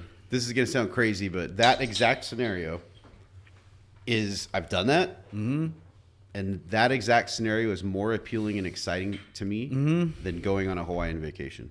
It just felt good because I was like confident. I love those days. And it wasn't just like big thoughts where it was like, I know what to do. We just need more clients. It was like, I know what to do, all the way down to like, oh, here's what needs to happen when we close a sale. And I had all these micro thoughts of like, contract gets sent. They sign the contract. 10 things are automated. Like they're onboarding. Yeah, all it's stuff. the sequencing. And it just like finally Yeah. all hit my brain at once. And I was like, I need to write this down. I'm going to lose it. Yep. Knowing the steps is a hard thing to do. Mm-hmm. And then what's even harder is the sequencing of those steps. Yeah. And when you could put those two things together, it's great. Dude, it finally just hit. It clicked. I wrote it all down. And then I told a couple people on the team about it. And the reason I know it worked is because like I did some one-on-ones in my office, and they were like, oh, it clicked. Like it's, and now it's going to take a little while to execute on these things. We're executing on them, and it's already making the business simple. Yeah. That's when you know it's working, is when you take everything, standardize it, and keep it simple, stupid. Yep. And now I like shared it with Drew, and he was like, holy shit, like we're just ready. It's going to take a little bit. There's a lot of things we have to do, but like these next but moves, having the plan and the steps, that's the hard part. we just know what to do now. We know what to do, and it's just doing the work. And it's great timing. We have some great energy in our office right now. It's good. I love it. I mean, You ready for the next one? yeah, I got to rip it. I got to squeeze the lemon too. Do you want to go real quick? Should I bust it? Yeah, I'm going to go bust. Okay. You're going to leave me. You're going to leave me without information. Let me see if I can go over some stuff that we did not go over. Oh, you know what? Just about it. Huh? I just had a question about like, if you had to, You have to yell. if you were going to die Mm-hmm. and you wanted one person to run your business, what would you tell them? Don't. That's a good question. I'll have to think about that. Why don't we get into some of the ads that I didn't do? Ooh, I don't know if that's funny, though. Or if I should put it in here. Let's see. Today's show is sponsored by Regret Lax. I don't know if this one's good. No, maybe it is. Today's show is sponsored by Regret Lax, the first over-the-counter pill that helps you forget only the embarrassing parts of your life. Accidentally said too much when the waiter said, enjoy your food? Gone. Text your ex after 2 sips of kombucha? Gone. Had a podcast that only your mom listened to for 3 years? Never happened. Regret-a-lax. Cleanse the cringe. So we're... This is probably closer to the end of the podcast, which means you've gotten a glimpse at some of our sponsors. And I'm just ripping some of the few that didn't end up paying us. So, oh, he's back, so I don't have to do anymore. You had a little fluja? I'm going to go too. And then I have this last little segment that I'll be back. Okay. Anything I gotta know? No. I just read one of the ads that they didn't ultimately end up paying us for, so I was just telling them what it was. Oh, it's funny when we go to the bathroom because like neither one of us know what the other person was talking about. So like he could have been talking about something extremely serious, and then I come in here and just talk about something completely different, unrelated. We both wore Tommies today. I was actually going to wear a white Tommy Bahama. Little too risky at this weight for me right now. I think we'll get a little bit slimmer, and then we'll wear a white Tommy, which was gifted to me by my mom. I love you. I just heard that she's listening to these podcasts. Mom, if you heard this, text me the emoji. Text me the little grapes emoji. It's like mental warfare going from 60 degrees I know. to 80 degrees. It feels great, It's though. like 60 degrees in here, and then the garage is... Mom said she listens to these now. Oh, great. So I said, Mom, if you're listening, text me the little purple grape emoji, the little grapes, to see. That's funny. Yeah. Remember the other one that we said? No one's done it Really? yet. I mean, All right. not that I know of. This is the last. This doesn't have to be the last thing we do, but this is the last thing that I have. This is where we're going to get some good reels or bad ones. Okay. What are your top 3 conspiracy theories that you think are true? And I'll give you some examples if you don't have any. Epstein in that category. Trump's involved, or the Clintons are involved, or they're all involved, all the elites. Pizzagate, Clinton body count, 9/11, the moon landing, 5G, COVID being intentional, New World Order, all that jazz, or the vaccines, the issues being known and intentional, and then Bill Gates being an evil mastermind. And you don't have to pick from these. These are just the ones that I was like, these are. And if you have others, please do tell. This is where we lose a bunch of viewers and then gain a bunch of others. Well, not necessarily. Like the moon landing thing. I always thought that was stupid, but again, depends where you're getting your info. But like, there's a pretty convincing argument for that looks like it was staged. All right. What are you typing? Are you Googling? I got some. Okay. Again, these are which ones do you think are true? So, Or yeah, go ahead. all right, I'm just making a quick list because I do have some. That you think are real. Yeah, or just like part of me want. Course. What the heck? Course. It just went out the camera. Just got to tap the little button. Or part of me feels like it makes more sense for it to be real, but maybe I don't have a lot of great information about it. You know? You like how I set us up for failure? Yeah. Yep. That's okay. So I have some interesting I made thoughts. a lot of really good notes today. Look. Bigger form. That looks like the dragon from How to Train Your Dragons. Oh, I thought it was like a mixture of Mickey Mouse and a piggy. But yeah. Okay. I got some. All right, go. So we'll see. One of them, I think COVID was planned. I think it was a plandemic. For what reason? I don't know. Oh my God, we only have 15 subscribers now. We're losing them. That one seems way too. Okay, It just worked too well. let me give some follow-up questions then. Want to hear some others? No, Before we get into other ones? Because I got a few other hot Before topics. you move on, because that's... Okay. Okay, so do you think it was completely intentionally planned and staged, or do you think people just capitalized on it after it happened? Because I don't think they were like, let's release this and murder a bunch of people. I don't think that was the plan. I also don't know. I just think it was like, I think a lot of companies just capitalized on it, and and media capitalized on it. Yeah. Like it could have just been someone that planned it, and they kind of like, oopsie, someone ate a bat in China. But now we know that's false, and that it was literally like orchestrated, like getting out of the Wuhan lab and all that. Okay, let's keep going. But I don't think, because I haven't read into it much, I don't think like Johnson & Johnson and Pfizer maybe we're like, oh, this is coming. We're going to make all this money.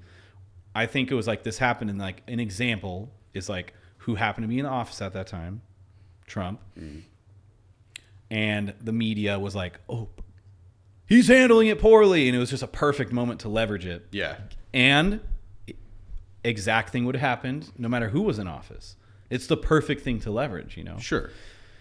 I think a lot of people like leveraged that happening, and it was so easy to like attach stupid things to it. Like, and if you can't think this way, you're not critically thinking. Like there was a dumb point in time where if you didn't wear a mask, it meant you were racist. Like they were connecting dots. Like if you didn't wear a mask, you didn't support BLM. Like what? Yeah. You know what I mean? Things like that. And that's a case of like people are leveraging something, a hot topic, you know. But I do think there was a small group of people that like decided to like release or something, because it just happened too well. Do you think that whether it was leaked intentionally or not, once it was out, do you think all the 6 feet apart, stay inside, mask wearing, all of that stuff was a test to see how far the population could get pushed, aka how weak and pathetic everybody is to plan for something later? Do you think, because a lot of it just seems a little bit crazy, but like, do you think those extreme measures were like, well, let's see how stupid they are? Kind of, because things like, we're just like only me answering all these, so like only I'm getting canceled right now. Correct. I think things like 6 feet, stand 6 feet apart were like, it's funny. It was all premeditated. Where I was only going to ask questions. I know. Never insert any opinion. That's okay though. I'll answer. I don't care. I think things like stay 6 feet apart were, when bad things happen, humans are looking for like logical reasons why it happens. Yep. Case in point, horrible example, dad's dying. So we like clinged on to ideas and facts and metrics. Yes. We're like, oh, watch that number on that monitor. There's a million other things happening. Right. But like you were looking for something to make you feel better, you know? Yep. You cling on to something. And I think something like stand 6 feet apart was something they gave the public, or someone came up with that idea. Maybe it wasn't the government or something.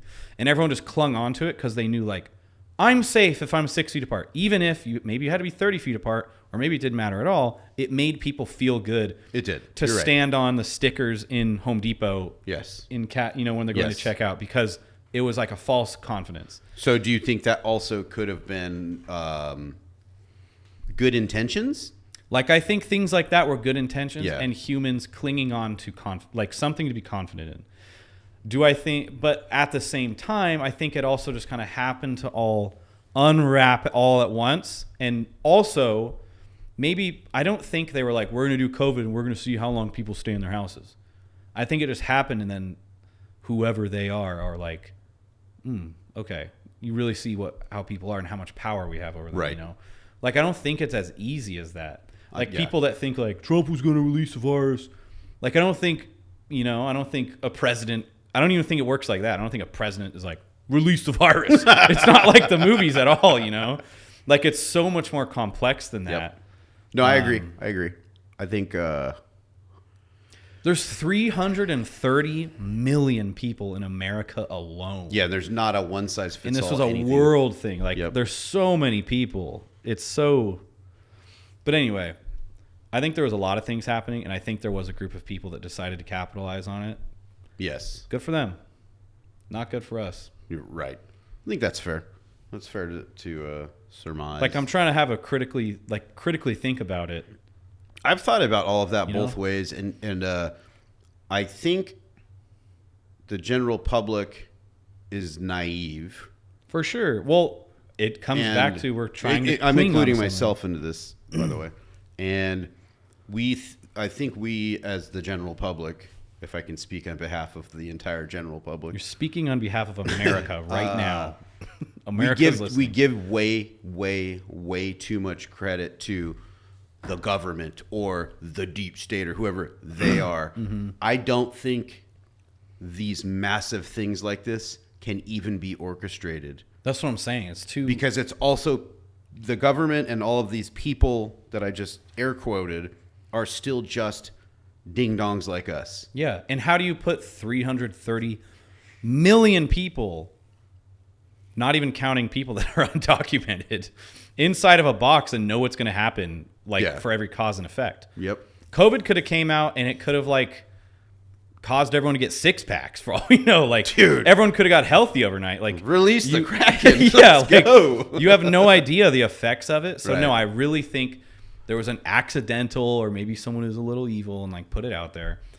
And then all these companies. I would go as far as saying it was intentional on China's behalf. I would be fine saying that. Dude, people were just caught like a month ago. Multiple people from China coming in with, what are they called? Like, The spores? yeah, like dumb shit to release into our country to get people sick. Yes. How easy is that? Yeah. Dude, that's I so would easy to say do. How do that you part of track? it. How do you track down one or two people that came from another country that just look like normal people, enter the society to just release like a pathogen or something? That goes back to the general public is so naive. We think the government's capable of so much more than they are, because they're not. How'd you let them in? How do you stop that? Yeah, it's so Even big. even as crazy as airports are and all the security that there is, you can still sneak stuff on a plane. Yeah, dude. Yeah, we were going. People We're sneak coming stuff on a from plane all the time. Coming back from Hawaii. It's such a small. Yeah, remember you brought all those pineapples home? Well, dude, You're like not allowed to do that, are you? no, you what is can't. it that you can't- sign when we're coming back? Agriculture. Yeah, it's like no fruit. You don't want to mix up agriculture because Yeah. of all kinds of reasons. When Yeah, we went to Bora Bora, we had snacks that we brought from America on the plane, Yeah. and like you get in big trouble. It is certain snacks. If you brought like a Snickers bar, it's like agriculture things, looking Yeah. for bacteria and whatever. And like I had like fruit, like dried fruit or something. I was like, oh shit. And then like I'm in the airport in Tahiti, and they're like, do you have anything in your bag? And I was like, no. And they're like, all right. Yeah. I could have broken the whole ecosystem in Tahiti. Like, Right. that stuff's got a not- bag of mussels. Yeah. Right. The- Yeah, so point being, Black market clam trading between Nevada and California. Yeah. you can only be so careful. Nobody can catch everything. Which goes back to my point of how great are humans? Anyone could just do anything at any moment. The general amount of people are just good people. Yeah, I mean, it's like a self-governed society, really. But anyway, vaccines and all that stuff. All right, so you're counting that one as a 50-50 like pandemic-ish. Yeah, and if I was Pfizer, bring me First the of money.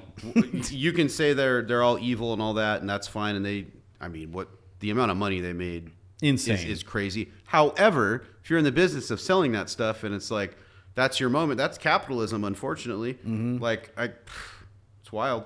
I think the only part that's evil with those people is if all the information that's kind of out or coming out now about how bad the vaccine is for you, and they kept pushing it with all the boosters. Yeah. If that's all true, that is evil to the core. The interesting thing too, and I'm not well read on this at all, is like whoever they are, always say like vaccines take like years and years of research, Well, like anything does. and like we don't even have a vaccine for like the common cold, unless I'm unaware, no, we don't. because it takes so long and they develop and whatever. And Well, they it's like, can't create a vaccine for the cold, and the cold is a coronavirus. Yeah.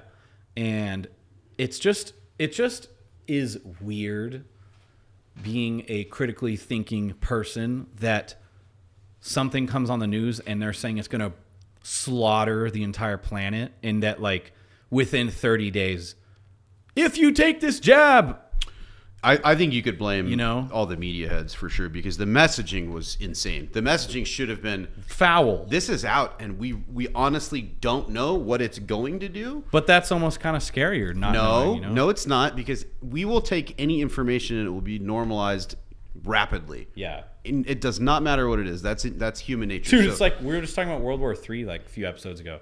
And we were like, how many days do you think it's like not even a thing? It was literally within 48 hours. Like no one even talked about it. So the messaging simply could have been, there's this virus. It's a coronavirus. The cold is also a coronavirus, just to give you context, so you're not freaked out, right?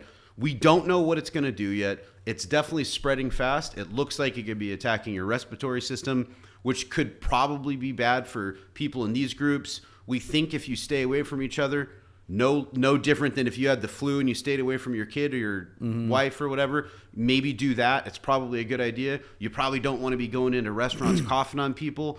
Just be careful. We're going to let you know what we know when we know it. We're working on a vaccine, but vaccines are a little bit sketchy because you need more time. If they just said it like it was, everybody would have had a different attitude about it. Instead of saying, hey, by the way, look at the fucking body count on the bottom of the screen. Dude, I know. And then those were all fake numbers. And it was fake number. And the other thing that's stupid is like, they could have simply said, if you're not taking vitamin D and vitamin C and all these vitamins, That's where the go problem to your comes in local with store. with the capitalism part yeah, of it. and it's like, you should increase your vitamin D. If you're really not, and I don't know if this is true, but like if you're really not feeling well, increase to 10,000 units or IUs, whatever they're called. Like, Yep. that alone. Or they could have, a blanket statement could have been like any sicknesses, diseases, or coronaviruses, if you're healthy and you're getting sun and you're exercising and taking your vitamins, your immune system's a little bit stronger. So I'd probably start there because that's stuff we know that's safe and obvious. Yeah. But the body count and the don't do this, don't do that. Yeah. Jab, jab, jab on this experimental stuff. That's where it gets a little wild. Dude, and then the like, We just got canceled. whatever. I'm just kidding. Also, of course, we're not like informed about this, but we have like real world experience, like literally affecting our own Yes. family. So I feel like we get to talk about it too. Yeah. And then there's like people exploiting it. Like, sorry, man, you can't work here because you don't take a test every day or you're not vaccinated. Or like Morgan, not that it's like some crazy big deal, but like they fired her in college she was working at a physical therapy office. That's what she wanted to do, is going to be her career. Yeah. And they fired her because she didn't have the vaccine. Dang. And then It's so hypocritical if you compare. So there's the stuff we just talked about, which is like vitamin D, exercise, the obvious stuff to be healthy, and then there was the other potentially experimental stuff, which was ivermectin, something like remdesivir. remdesivir. or something. That was That's the bad thing, it one. just murders your Whichever the organs. ones are that were working that Joe Rogan got all. It's like CNN ivermectin. over. What are they called? The antibodies, anticolonal antibodies, or something like that. Yeah. Okay, so whatever those two things were, right? Mm-hmm. They're like, maybe it works, maybe it doesn't. It's experimental. The messaging was, don't take that experimental shit. Take our experimental freaking needle in your arm. I'm like, Yeah. what? Why can't you do both? Why Yeah. can't you decide? Wild, man. The vaccine's such a large commitment too that it's almost a horrible analogy, but it's like a tattoo where it's like, but you can even get a tattoo removed. You can't unget something they injected you with. Yes. It's a large commitment that like, The messaging, it goes back to the messaging, because even with the vaccines, they go, look, we're warp speed, we're hauling ass, we're trying to do this thing to stop it. And if they just gave all the information and said, you decided, it'd be better. Because if they said, here's how we think it works based on the information that we have right now, which is limited because it's brand new. Mm-hmm. Maybe there's risks, maybe there's not. If you're super scared and you don't want to do one thing, maybe do the other thing. Just give the information. And then they could also say, but we will say, if you are above this age and have these things going on, the risk of the vaccine is much smarter for you to take than not, because you only got 15 years left in your life anyway. Yep. So, if you're 69 years old and you're overweight and you have diabetes and you've had heart issues, probably take it. Makes more sense. Everybody below who's healthier, maybe think about it. I don't know. well, they're literally saying like, if you don't take it, you're a bad person. Like they were literally attaching identities to people who took it and not. And guess what? The people who, whether you took it or not, you're not the problem. You're not the bad person. Agreed. Like 100%. So zero. Now, who's opinion at fault for the messaging? Is it the news anchor sitting there saying what somebody else told him to say, or is it the person telling him what to say? The creepy thing are those montages of like 30 different networks across the country and channels All saying the same thing. exact same thing word for word. Dude, it's like the night of Biden and Trump's last debate. Yeah. 5 minutes off the debate, every network saying the exact same thing. Biden's not looking too sharp tonight. Whereas like there was literal debates that went the exact same way where they're like, man, he really got Trump here. But it was like the biggest supporters of him were instantly. Yes. Wow. It was almost like someone removed the curtain from backstage for a second, and you got to see what was going on. It was. Yeah. I immediately. You're like, what? Was telling. It was Wilson, creepy. Like, you see how fast they turned on him? Crazy. If you're gonna tell me that wasn't planned, crazy. So obviously planned. They're like, put him up there. He didn't get his speed and all the other meds that we give him normally when he talks. We're gonna let him fumble, fail, and just get murdered, just get nuked on stage. And then they had all that shit queued up. Yeah. Crazy. Didn't work though. Anyway, interesting. Go on to the next one that you think is real. Dude, the crazy stuff is like when you start talking about the Holy Land, right? Which is scary. Which like I don't even know if I want to talk about it. Which is crazy. That's how crazy it is. I think we have way less information about that than we do about even our own experience with COVID, yeah. Mm-hmm. That stuff's crazy. Like that stuff's crazy, and I think that's all purely opinion. Yeah, that starts getting real big, way out of my pay range. I get what you're spitting. What about? What you had three? Yeah, I had another one. Oh, cancer.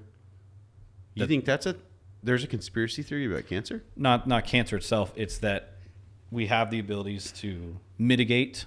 I don't know if cure is the. I don't know all the information, but like, there's a conspiracy that cancer cures are suppressed, or like ways to mitigate cancer are suppressed because of how much money they make when I think that's people are diagnosed with cancer. Yeah, I think that's probably a no-brainer. And go through like chemo and all that stuff. Yeah, that and the amount of cancer-causing stuff and additives in our food now. Yeah, that there's, I think a lot of people are probably aware of, but it'll mess with profits if you change stuff up too much. Well, I mean, the whole what's his name, RFK movement, Make America Healthy Again, is kind of in effect. Did you know, like In-N-Out's already taken out their ketchup's different now. Yeah, a lot of these companies are doing no food dyes, and they're pulling out, switching to beef tallow as oil. Yeah, which significantly is great. better. Also, I don't think any of with all the food stuff, I don't think there was any conspiracy for let's poison and make everybody sick. I think it was we found a better, cheaper way to make products and they last longer on the shelf. And then after a while, they probably figured out and were like, keep that quiet a little bit. You're not really I don't think any of that's intentional, but the fix wasn't quick enough. And I think maybe now it's starting to change. Yeah, because you're not thinking in the moment like, okay, I'm a Subway. I own 7,000 locations across the country.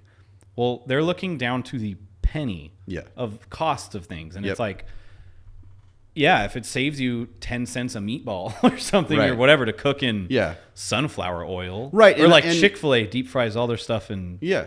And man, it'd probably be pretty damn good, tasty if it was in like beef tallow. Oh, it'd be so much better. How expensive is beef? I don't know, but I'm assuming it's probably a lot more than motor oil. You know?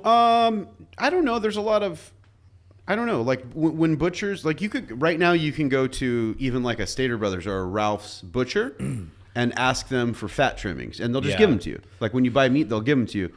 I think the process of rendering it down, maybe it's more expensive, but I don't think that might not even matters. be an expense thing too. It could literally be what you said, like shelf life, which still affects expenses. Well, tallow has no shelf life. Well, I'm sure it has some shelf life, but you can keep that wherever. So I don't know. I think there's just a lot of seed oils that are byproducts of other things that are taking place. So it's like convenience is like number one thing too. It's like if someone does corn there's all these byproducts of when they grow the corn, get the corn, sell the corn. Then there's the husks and all the stuff the other stuff that they use. I don't know exactly, but I know that a lot of the seed oils and things are a part of other processes. So it's just making more money on something else that's already happening. And I also think it was seed oils that were just strictly a lubricant for machinery. And then they're like, oh, by the way, you can eat this. Yeah. And it's like, oh, can you though? Well, you can kind of eat it your entire life and be fine. It's just that now you're distributing it to the 330 million people at large. Right. And like all these different, essentially like case studies pop up of Yeah.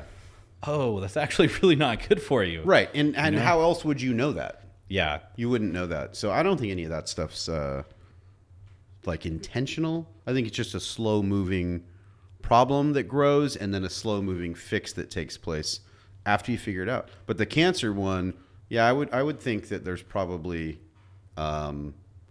maybe some suppression of, I wouldn't say there's a suppression of an easy cancer cure. I think there's suppression of cancer preventative things to do. I got more conspiracies. Okay. That you think are real? I don't know about some of them, but some of them are pretty interesting. Dude, we could talk about this another time, but like MK Ultra, that one's wild. That's not a conspiracy. No, I know it's real. Yeah. That one's real. There's some interesting ones in here, like Jesus had kids and the church covered it up, and that there's a Holy Grail bloodline. I've heard that. That one's nuts. Dude, my on that topic. What the hell? This is stupid. Well, I'm not this kooky. The world ended in 2012 and we're all in a simulation or alternate timeline. I don't know about that, man. Yeah, that's stupid. We've either always been in the simulation or we're not. I don't think 2012 was it. The internet was built as a surveillance trap. That okay. No. I don't know, because it's like so many great things come from it too. I don't know, man. No, that's not true. I don't think so. This one's one I kind of think TikTok is Chinese spyware. That's kind of obvious. Yeah, I don't think that's kind of that's obvious. I don't think that's hidden. It's in the terms and conditions. Yeah, dude, the T and C's are crazy. Yeah, that's obvious. Because they literally, it's wild. Also, I don't know this for a fact, but people say that TikTok in other countries is different, particularly China. The algorithm pushes like education and positive information, and it like helps build a society. Or here, the algorithm's interesting because you'd think like, oh well, no one's trying to make like things that numb your brain, but then it's like, well, the things that go viral are the stupid, mindless things like people dancing or eating blue Cheetos. So it incentivizes all because everyone wants to make money doing dumb stuff. It's easy, so it incentivizes people to like follow the trends because it helps them grow. And it's like, well, yeah, that's the algorithm, and they set the algorithm. Right. That's so China. They're doing. It's pretty obvious that China's out to get us by way of one. They're responsible for fentanyl, basically. That one's wild. That's not a conspiracy. No, it's not. They're pumping fentanyl in here. So they're getting everyone hooked on that and killing them with that through a bunch of other channels.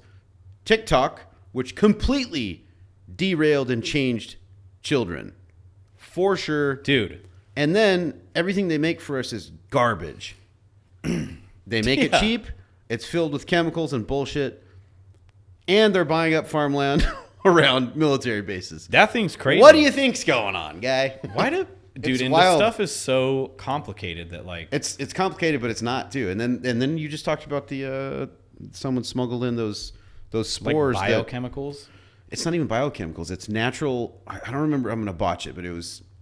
I think it's like in the shroom family, but it's something that attacks and ruins your food. It poisons people slowly, or I don't remember what it was, but it was something natural, but it attacks agricultural stuff. Agriculture. Let's see. Getting the exact definition right now. I saw it on a TikTok video. I'm just kidding. Oh, also to answer your question from earlier, like the place to get all your information has to be X or Twitter. It's the only way.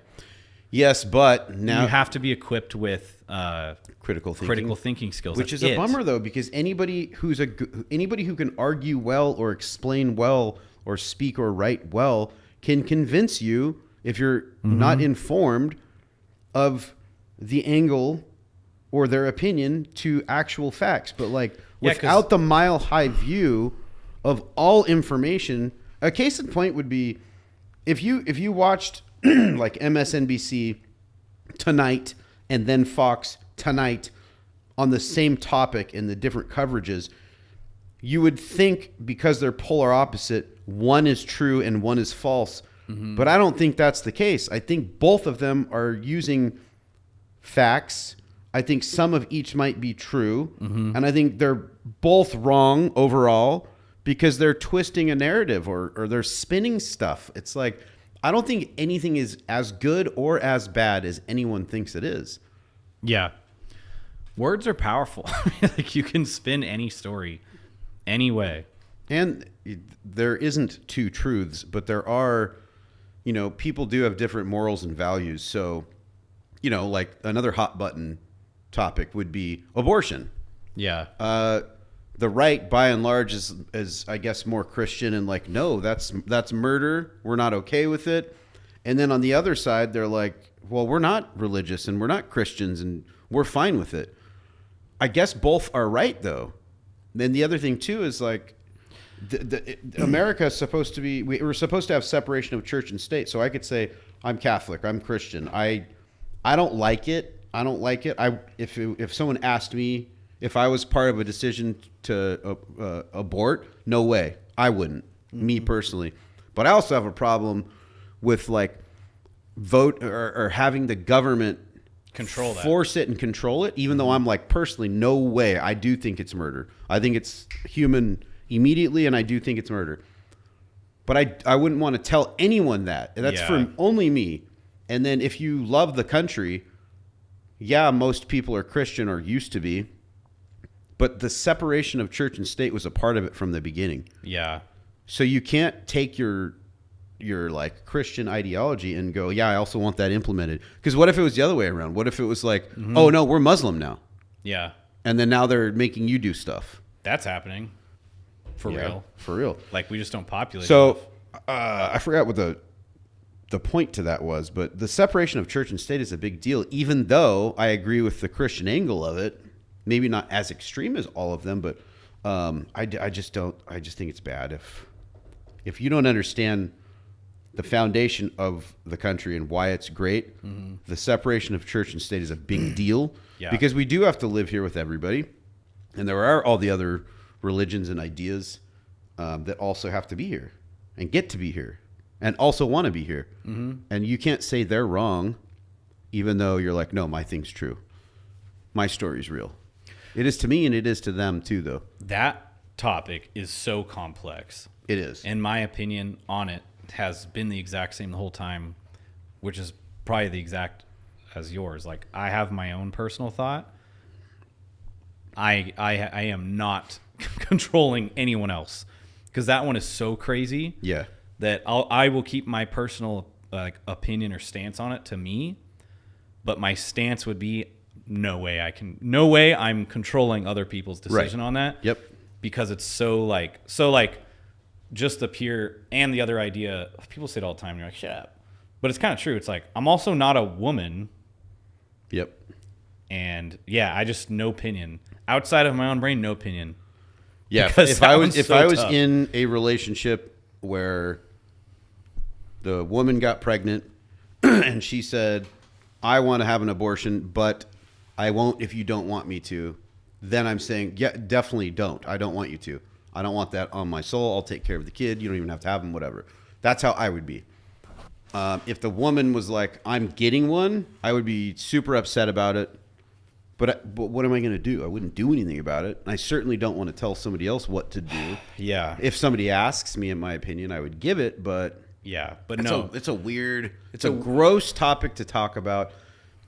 It's just a wild thing that is even, it's wild that it has to be a topic when it comes to government. Yeah. That's the thing is like, I'm on the side of like it's really not, don't it's spiritually, know if it's not.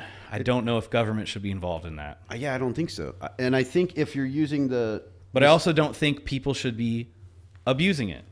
Today's show is powered by Alpha Sheets, the only 1,000 thread count Egyptian cotton sheets soaked in pure testosterone. Sleep like a man, dream like a menace. Side effects include growing in your sleep, spontaneous flexing, and calling your ex at 3 a.m. Use code ALPHAWOKE for 15% off and a free limited edition pillowcase with Joe Rogan's face on it.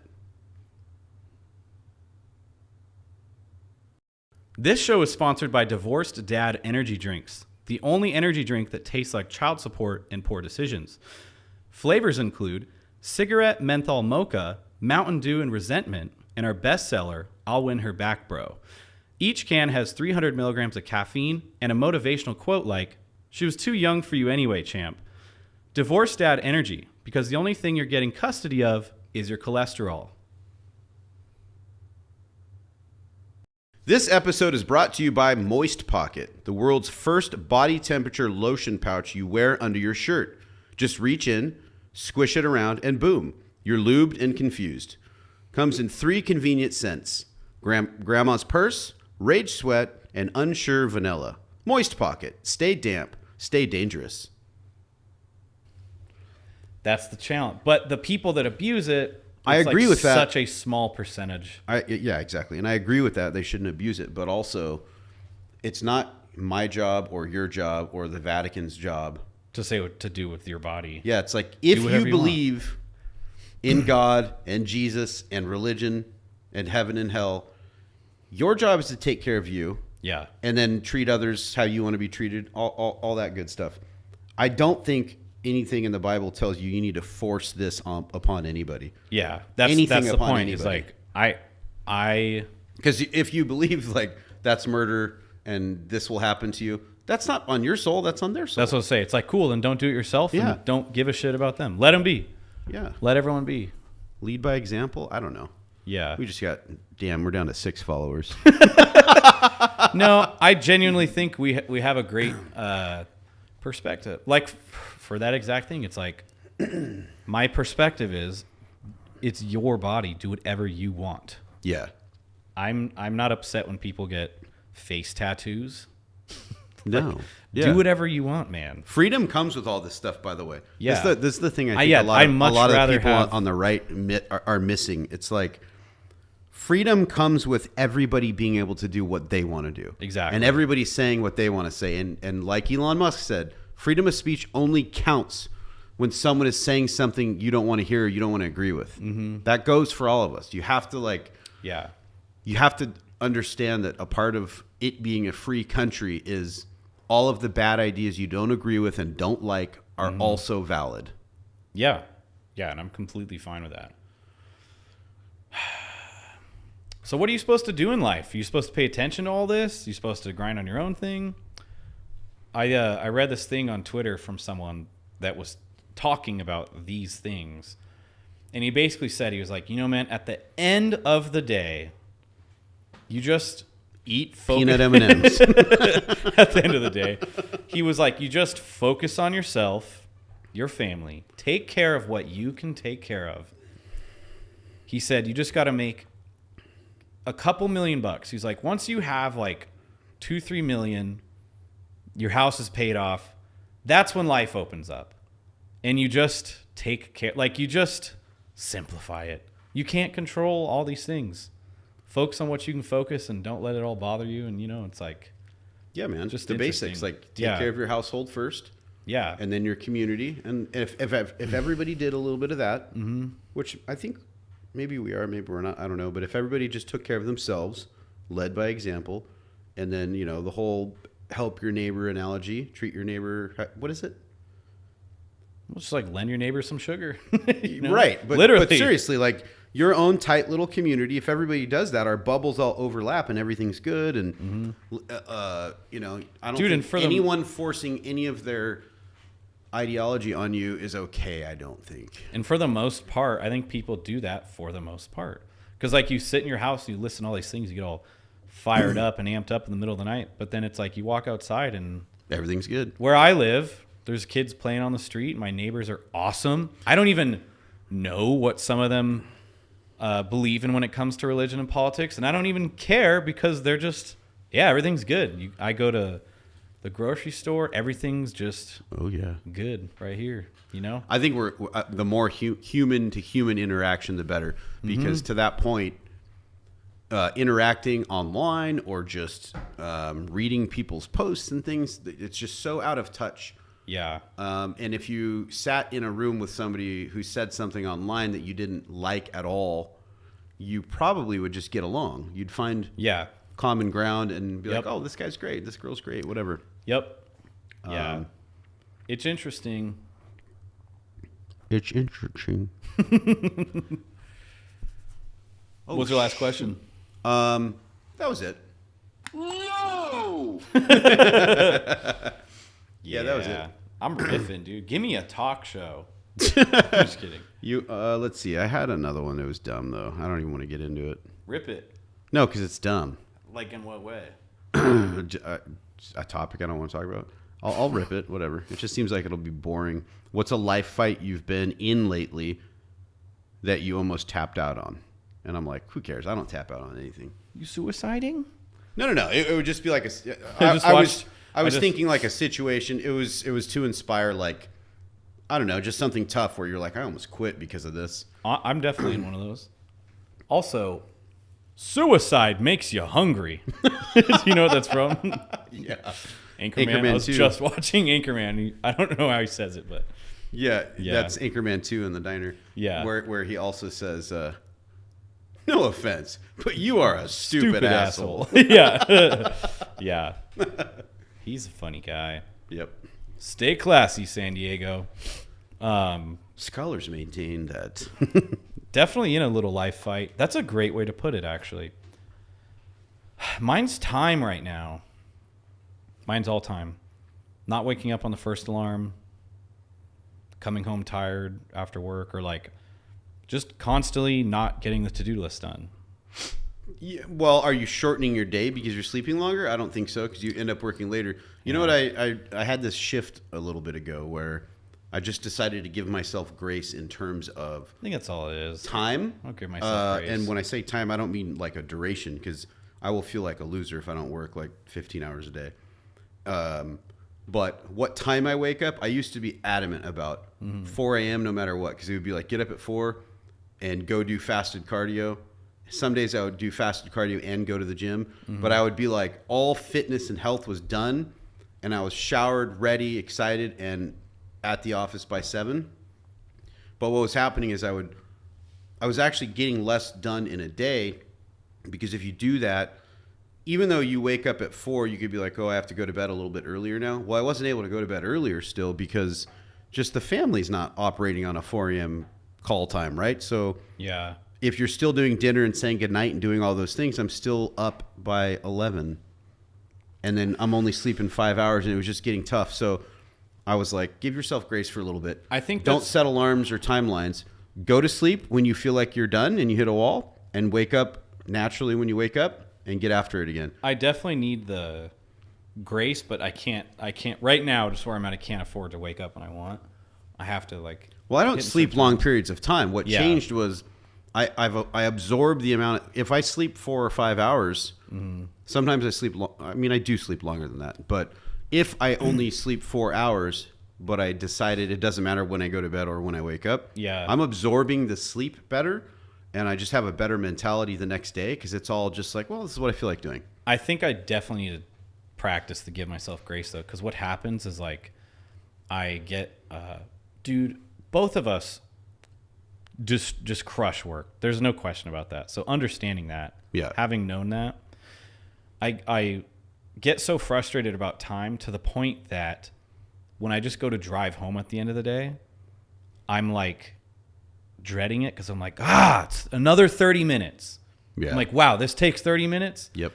And it's what's causing that is just like I'm like having to reset my mind, like, oh yeah, things just take time. And I'm trying to like remind myself of like, you can't build a $10 million company overnight, or you can't, like, it just takes time, all the way down to It's like frustrating. Yeah, it's just like It's frustrating until it isn't, though. all the way down to the point where like when I wake up in the morning to shower, I'm like, God, I have to shower. I know. Like I do. I'm not a slob, but like it's This this is time burn. I could have been doing this, and it's just that frustrated. mentality where you have to like stop, take a step back, and realize, like the wise man would understand. Like this is another part of it. grace department. So remember when I told you I completely changed my whole routine because I'm like learning how to like peak my efficiency and interest in what I'm doing and when. Like find when you are at the most so I wake up optimal. And immediately start working in whatever I was sleeping in. Mm-hmm. And it'll either be at the home office or even on the couch with the laptop or whatever. And I'll pick certain topics and I will work there for anywhere from like 1 hour to like 5 hours. And then when I'm like, okay, I need to change the scenery, I'll go take a shower and then I'll come to the office and I'll do the 8 or 10 hours here. Then I'll go home and I'll unplug for 2 hours, 3 hours maybe, do the dinner, bedtime stuff. And then when they all go to sleep, now I have this guilt-free thing again because I'm like, I spent time with them. I said goodnight. I did all that stuff. I was present. They're going to sleep. I'm going to grind. Yeah. And it feels good. I think I'm also in this relearning of like, I'm never been a dad before and I'm only almost 3 months in. So I'm also learning that. Like, yeah. Also, being a dad doesn't mean just literally caring for the child. Like being a dad assumes you're also being a great spouse. Yep. That's built into being a dad. So I'm like taking on things I've never taken on at work, but then also going through the learning curve of like also being a good father. And it's exciting because I know I will be there one day, but I'm going through that learning curve as well, you know? Yeah, and you'll catch rhythms. I mean, kids disrupt all scheduling for sure because things happen. I mean, especially at 3 months old, they're not like, well, good night, 8 hours. It's like they sleep. They're awake / asleep 24/7. Yeah, hungry, bottles changing. Yep, screaming, quiet. Why are they so quiet? I'm terrified. Why are they crying this whole time? I'm terrified. There's just all those and then little variables. You're like, yeah, it's fun, dude. It's life. I wouldn't trade it for anything. We took her to In-N-Out.